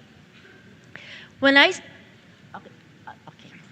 when I started as a one-man, or should I say a one-woman team at DMark Beauty, relentless hurdles of market penetration and brand recognition were my early battles. I was a startup. I started a one-woman person, and my competitors, or the playground that I'm challenged to confront with, are actually the multinational companies. So these are the P&G, Unilever. And so it served as a crucible that tested my tenacity and power of persuasion. Next slide. So if you're in that stage and feeling that the same struggle today, believe me when I say that you're on the right path. The tides eventually turned with our first major milestone that underscored our commitment to innovation and adaptability. Launching a product aligned with the emerging trend of skin health was not just a win, but a defining moment for our brand's philosophy. So I'd like to inject at this point that when I started, because our business is actually a B2B, catering primarily to the dermatologists in the market. And remember, during your mom's or your grandmother time, when most of you should be still like little, kids, the dermatologists would be prescribing their own products with the small latitas, the white label, and with their own Dr. Cruz, It's not yet branded. As you can see today when you go to any derma clinics, it's all branded. So I have to think of a way how to convert. They are my quote-unquote so-called competitors, because I have to convince them to change their mind instead of prescribing and dispensing their own homemade products, and instead start to prescribe or dispense scientifically branded products that we started to bring in. So that's the background of my beginnings. Next slide. The watershed, however, was forging partnerships with brands like Neostrata, Bioderma, Sebamed, Per Essential, HelioCare, and Tioxan. Now, these brands, some of you may be familiar, some of you may be not too familiar with, because they are primarily sold to the doctor's clinic. Any aesthetic clinics, they would be carrying these brands. A couple of them would be available in Watson's, in retail and online channels, but because our products are scientifically based and skill-based, it means doctors are highly encouraged to be well-versed and trained. That's why we decided to position these brands among the skin experts or skin professionals. Next slide. Aside from dermocosmetic or cosmeceuticals or dermocosmetic, meaning skincare products that are highly formulated, they're not just copycat, they are really with innovation. By 2004, we also established Derm Asia, and Derm Asia's, as a company, is focused on distributing devices, aesthetic devices for skin, hair rejuvenation, body, all kinds of innovations. And these alliances weren't mere expansions of our product lines, but rather affirmations of trust and a shared vision to revolutionize the industry. So early 2000, if you would remember, there was not yet the popularity of offering all these slimming devices for face and body rejuvenation, but afterwards, starting with, of course, one of the pioneers would be Dr. Bello, and onwards, there would be a lot already mushrooming across the country. So most of the machines that you would be having tried, the treatments would also be coming from our company. Next slide. Throughout my journey as an entrepreneur or beautypreneur, I have learned the profound impact of continuous innovation, the critical nature of financial literacy, and the indispensable value of networking and mentorship. I share this with you because these are the elements that will not only help you get or just survive, it will help you thrive. As we grew, recognizing our strengths and focusing on them allowed us to carve out a unique niche in the market. We understood early on the importance of in-depth knowledge of regulations. When I say regulations, this means being updated with the local government or even national government policies. As you know, we are all our machines and our products are local FDA approved. We make sure of that. And the power of research in staying competitive and the necessity of making sure you are doing a calculated risk in the business. These lessons have been pivotal, not just running a business, but leading a movement in our industry. As DeMark Beauty and Derm Asia evolved from a one-man team operation to industry front runners, the NIKKI insight became our guiding framework. So I thought to share, using my acronym, my name, Nikki, to share everyone what it stands for as a guiding framework to the business that I run today. So N stands for navigate. This is all about knowing the market beyond trends, understanding customer needs, and tailoring strategies to be relevant and responsive. At DeMark Beauty and Derm Asia, we've embraced this philosophy as our compass, guiding us through the shifting landscape of consumer desires and market demands. In your journey, you will realize that it's not just about reacting to the latest trends and fads, but about anticipating the deeper, often unspoken needs of your clients and responding with solutions that not only meet but exceed their expectations. This foresight has been definitely instrumental in carving our niche and establishing our companies, DeMark and Derm Asia, as trusted names in beauty and wellness. Next slide. I stands for innovate. In our two companies, we've embraced innovation as our lifeblood and constantly sought out new ways to not only meet but anticipate the evolving needs of the market. This commitment has led us to not only set industry trends, but also deliver deeply personal, impactful experiences to each customer we serve. Pushing boundaries, fostering creativity, and transforming challenges into opportunities for growth. Next slide. Knowledge, K again. Embracing continuous learning and prioritizing relevant, timely knowledge for informed decision-making. In our case, we've woven this philosophy into the very fabric of our culture, empowering our team to stay ahead of the curve through knowledge and combine it with harnessing the power of, again, innovation. Next slide. K for kindness. Cultivating relationships based on empathy and integrity to build trust and loyalty. At DeMark Beauty and Derm Asia, we've learned that kindness is the cornerstone of every enduring partnership and the lifeblood of a thriving workplace. To us, it is members into community and colleagues into families. And I want to stress that this is how we really develop our customer base in order to make sure that the business is sustainable, nurturing a legacy of care that extends well beyond your products and services.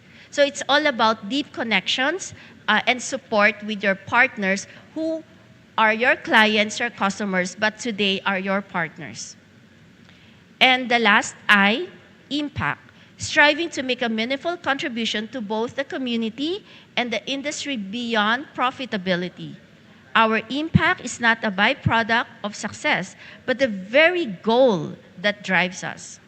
So for us, it is non-negotiable to conduct business with a heart and ensure that every step of the way we take that step to uplift, nurture, and respect the world we live in.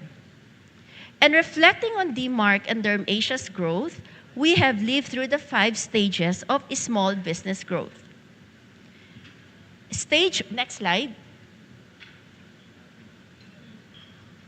Okay, next slide.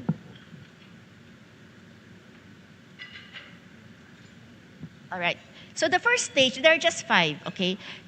Stage 1 is all about existence. This was where I focused on acquiring customers and delivering services. It was in 1998 when I started the journey of building DMARC Beauty. It was all about making strong connections and delivering our promises. We listened, learned, and grew with our customers and received every bit of feedback. This hands-on started paying off when, just a year later, we received a first big nod and received our first International Distributors Achievement Award from New Strata, a company who is now actually under J&J or Johnson & Johnson's. They're actually the company that developed alpha hydroxy acids, or the popularly known glycolic peel. One of them is being patented by Avon. So just to give you an idea that these are the type of companies and laboratories that we work with. And so it wasn't just an award, it was a proof that our hard work was bearing fruit. And with the lessons learned from DMARC's early days, launching Derm Asia in 2005 was like sailing with a better map. We knew the currents of the market and navigated with confidence, transforming early challenges into strengths. Derm Asia's beginning was more than a launch. It was the next chapter of a success story in the making.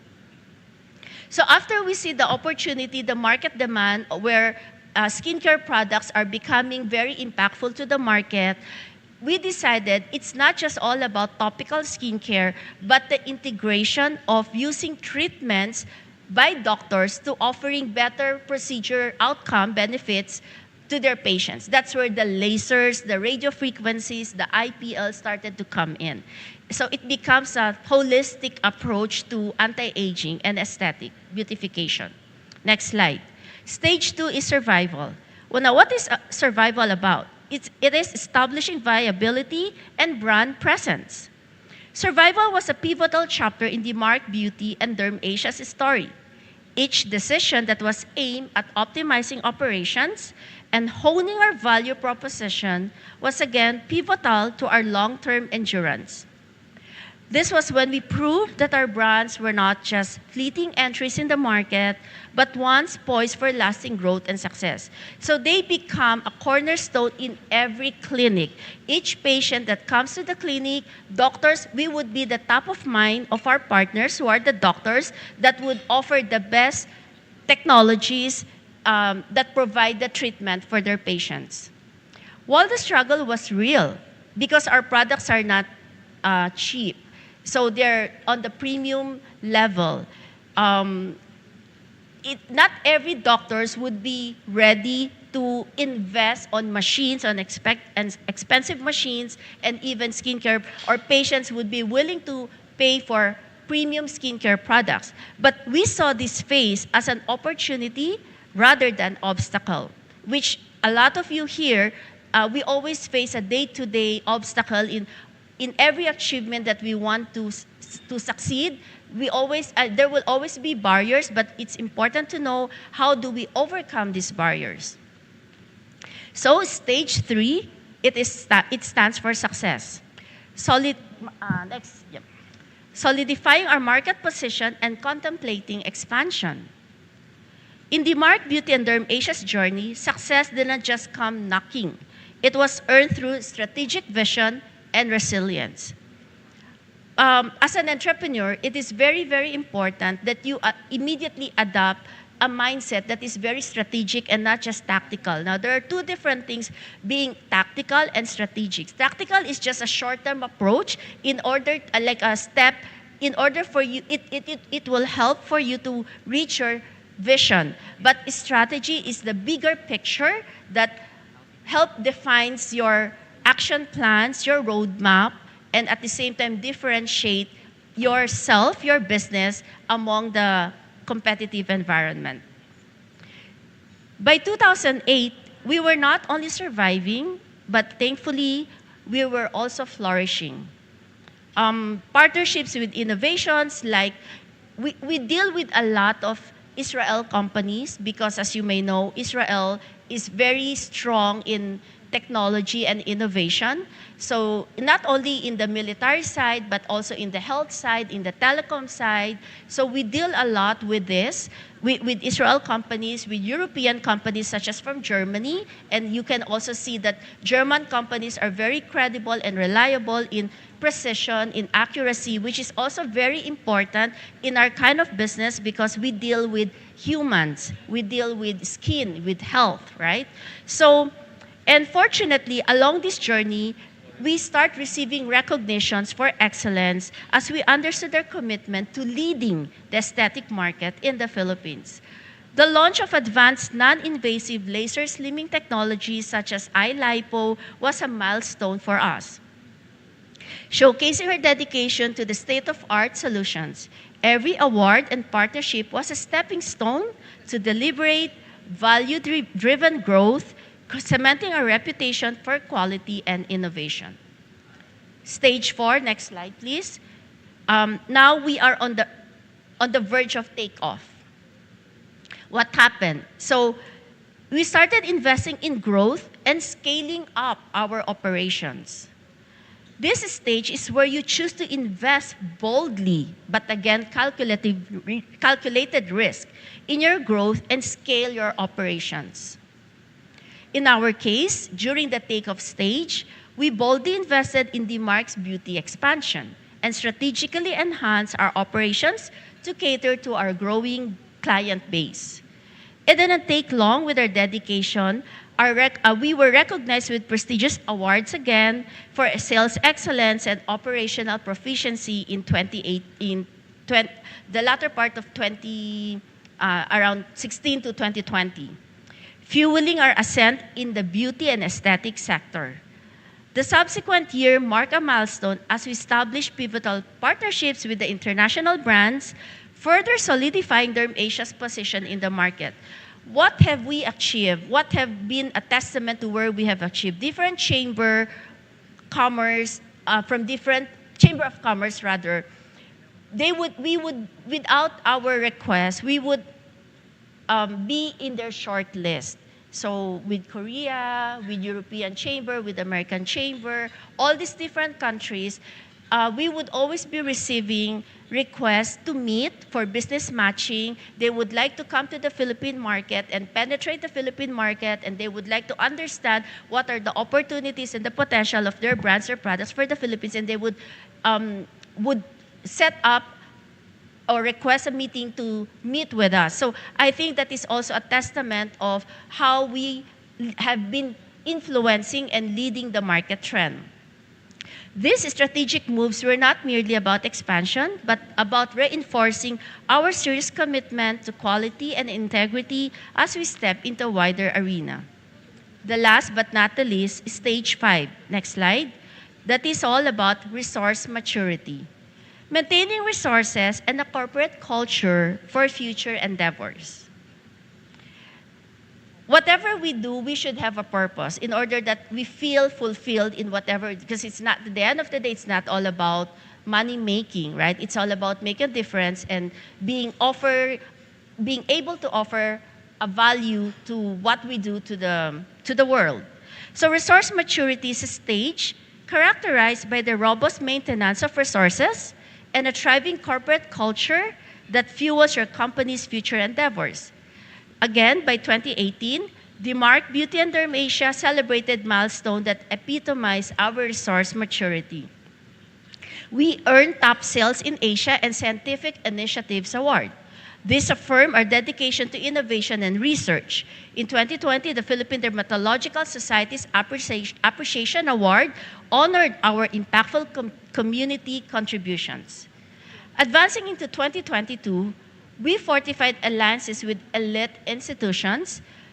We are partners with the leading hospitals in the country today, bolstering the beauty and wellness infrastructure.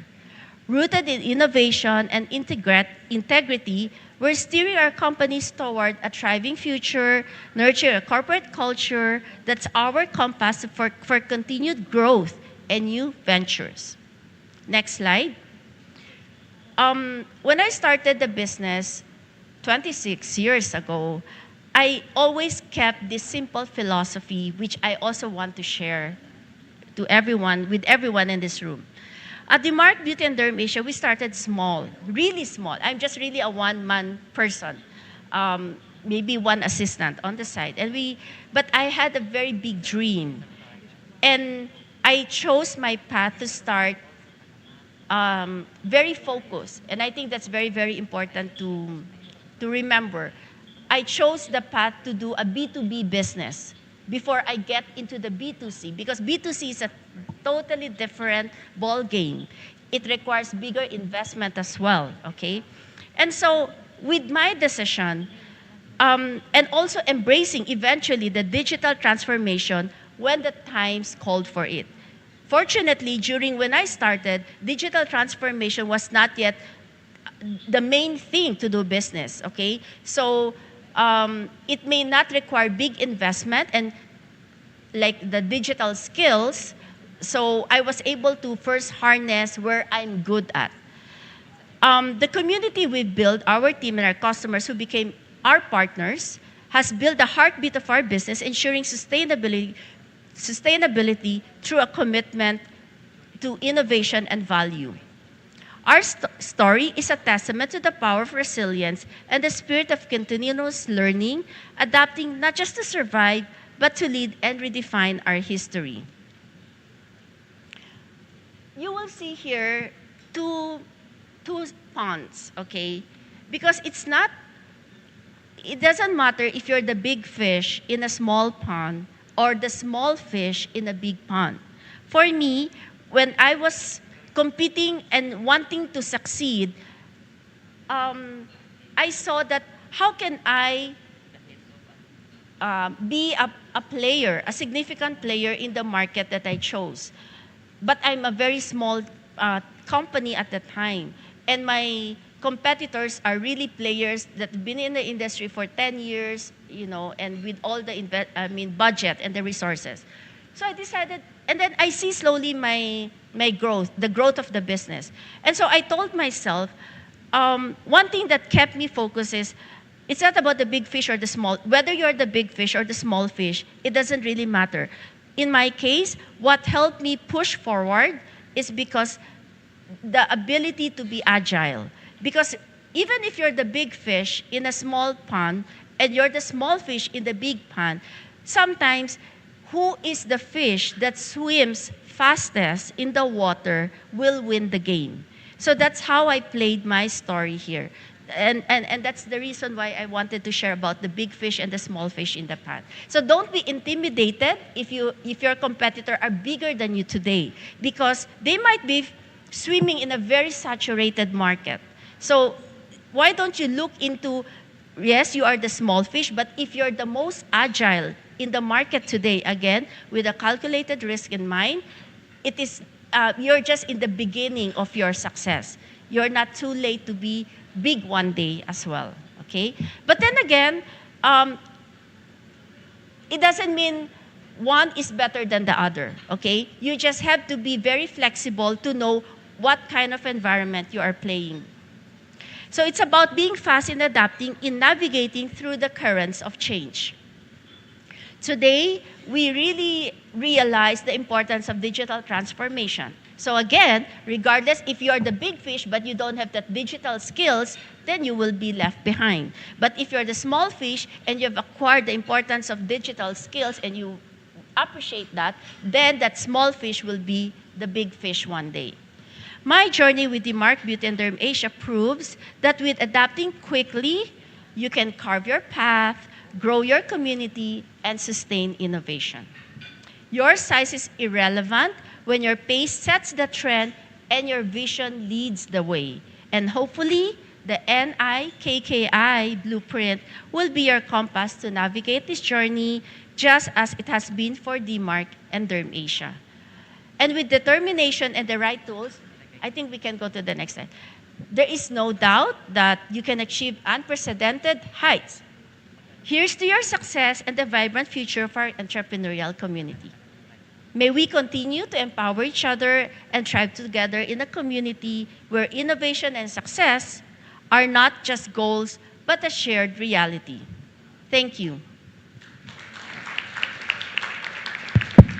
Thank you, Nikki Tang, for being an inspiration to us all. May we invite you to get comfortable on stage and for another fireside chat with our moderator and editor, Defort Villaseran. So if anyone here on the audience today have a question and would like to learn from real entrepreneurs themselves, please approach the microphone. All right, Defort, the floor is yours. So, Nikki, thank you very much for sharing the NIKKI insights. So that's navigate, innovate, knowledge, kindness, and impact. So I'll have questions about each of those in terms of, and maybe we'll go according to that order. In terms of navigate, I think one of the things that would help a lot of the MSMs would be how you were able, the learnings that you had in terms of the supply chain disruptions, and looking forward, how you'll be able to maintain the continuity of your supplies and interactions with your B2B clients. Thank you for that question. I think there's an advantage when you start small, when you start on your own. Because when you start small and you have that very strong sense of passion to be successful, you are humble enough to do all the dirty works. So honestly, my background is engineering. And fortunately, with that background, it gave me that kind of mindset to be very analytical, very rational and logical, but in looking at things. However, I'm also, being Chinese, I grew up in Binondo. I'm a Binondo girl. So I understand the value of hard work and being humble enough to really start from zero. I literally was the one doing all the invoices, the inventory, the packing, communicating, training, and slowly training my team. So my point to your question, the port, is because when you are the one, even if your background is different from what you are doing today, like me, I'm an engineer, but how do I know how to do business in the beauty? Is because when you get to start and do the things on by yourself, it is not coupled with passion, okay? It is not difficult to understand what does it entail for you to reach your goals. So I made myself always present in a lot of important small and big meetings. I visit my customers, I communicate with them because I need to understand how do they think and also what do they really need. And these are the things that I can communicate back with my suppliers and also explain to the expectations of the suppliers abroad that these are the barriers in the Philippines, the regulations, the culture. It's very important. So these are the things I think being open communication helps a lot. So very practical. I don't have like a MBA framework, but these are the things that help me.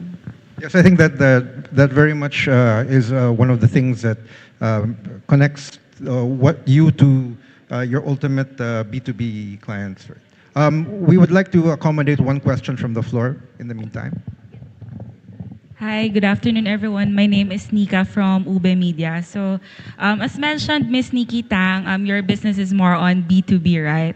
But I just want to ask, in the context of beauty products on platforms like TikTok, some individuals may merely rebrand existing products without formulating them and become millionaires. So our generation calls them CEOs of TikTok. So I'm the business owner, I'm a small business owner, and then I'm now a CEO.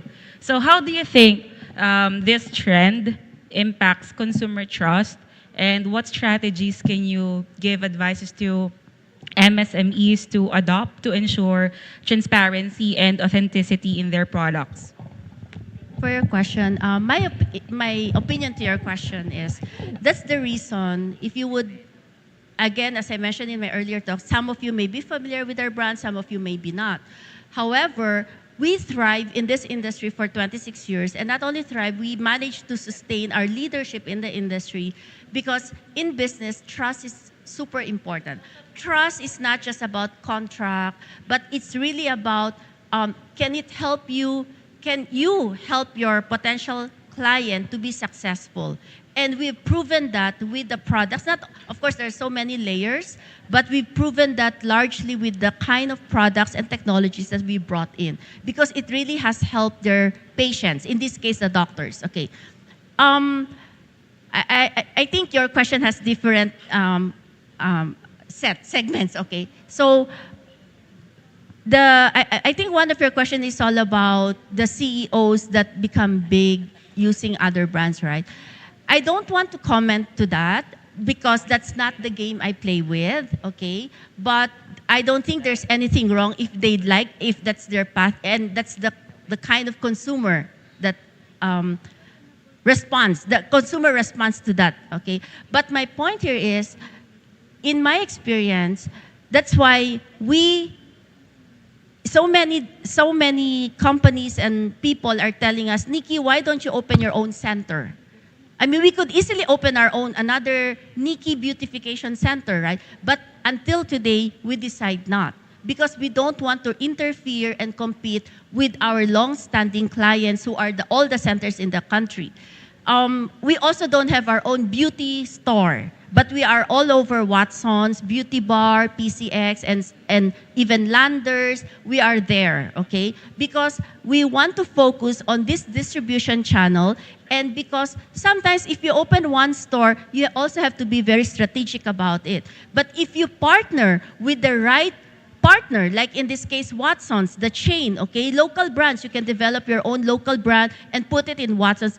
If they like your brand and you know how to support your brand to make it big, you will, by default, you will automatically be part of their list in wherever they grow, wherever in the country. And they know where the market is. So these are the things that in the complexity of the business environment, you should know and identify your own strength, focus on your own strength, and collaborate with the right partners, customers, chains, to help you grow the business.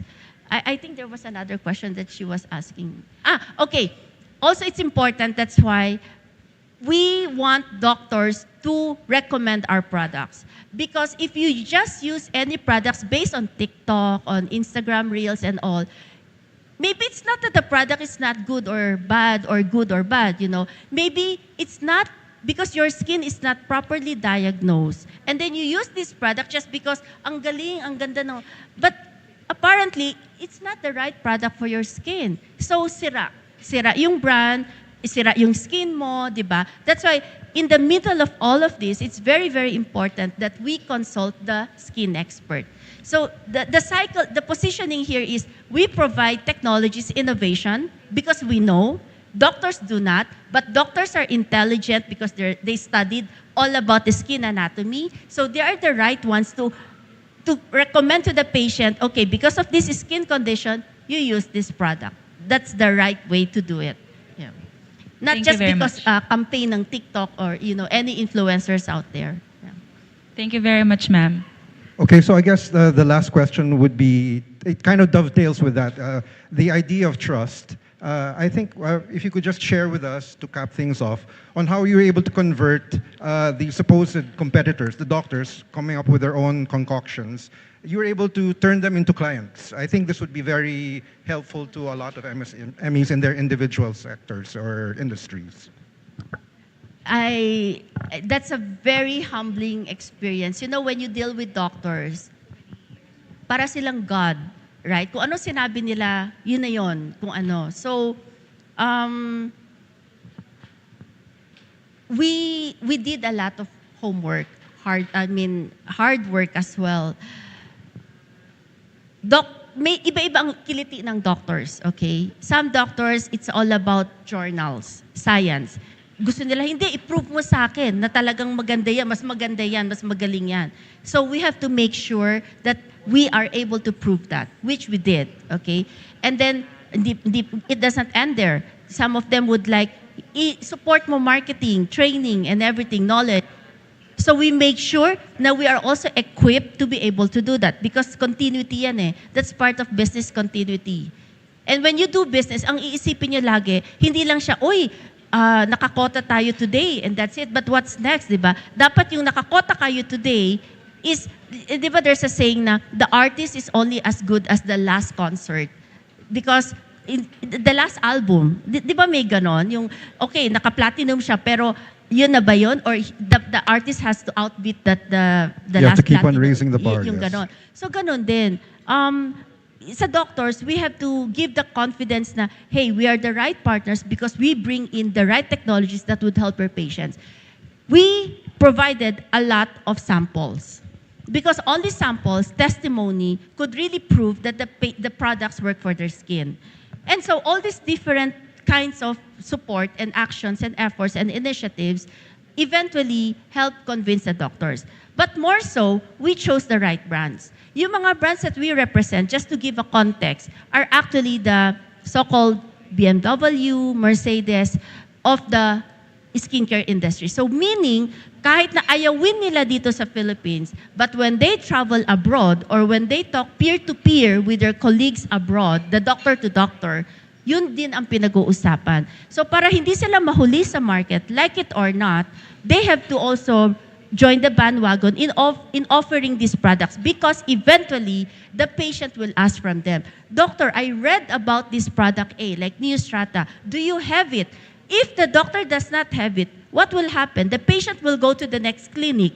And the doctors in the Philippines are very business-minded. They're very entrepreneurial. Mawawalan sila ng pasyente, di ba? So the doctor will make sure meron sila. And the most important thing is we have to make sure we are priced competitively priced. Because kung mahal ka, kahit na maganda yan, after 3 months or 6 months pang next na purchase. So yung sales cycle, mabagal. Now, in the business, you have to balance between profitability, revenue, and sales. Okay, mataas ang revenue, but do you have the profit? You have to make sure na anong hahabulin natin. That's why meron kayong dapat na products na pang cash cow, meron kayong product na talagang that's where you expect a bigger margin because you need that. There's a lot of framework, but that's how basically we manage. At the end of the day, magandang presyo. Value for money. Magandang presyo doesn't mean cheap, okay? Magandang presyo meaning masaya si doktor. Maganda ang kita niya at the same time na afford ng patient. Thank you very much for the NIKKI insights. You're welcome. Thank you, DeFort. Very well said, Miss Nikki Tang. Let's give her another round of applause. May we ask you to remain on stage as we call on Sir Klink and Miss Blanca once again to join you. So it's really nice to learn firsthand from the entrepreneurs themselves, starting small and then being successful through a series of stages. Our chairman and CEO and our president and COO would like to present to you, Nikki Tang, a plaque of recognition as well as a token of appreciation for going out of your way to be with us and sharing your insights. We hope this plaque of recognition and this token of appreciation give you an idea of how honored we are for your being with us. We'd also like to acknowledge Penny Pairs for the gift certificates, Durham Asia Corporation and D-Mark Beauty Corporation for the gift bag, and Murnell's Cakes. Thank you once again, D-Mark Beauty Corporation and Durham Asia Corporation CEO Nikki Tang. Let's give her a round of applause, our own boss lady. And that concludes our program for today. The Manila Times thanks you and all of our speakers for making our micro-enterprise forum with an outlook toward 2024 a truly transformative experience. And we are very grateful to all our guests, sponsors, and viewers online for joining the conversation about growing micro, small, and medium enterprises, nurturing prosperity. I'm your host, Ezra Raya. Enjoy the rest of your days. Maraming salamat po.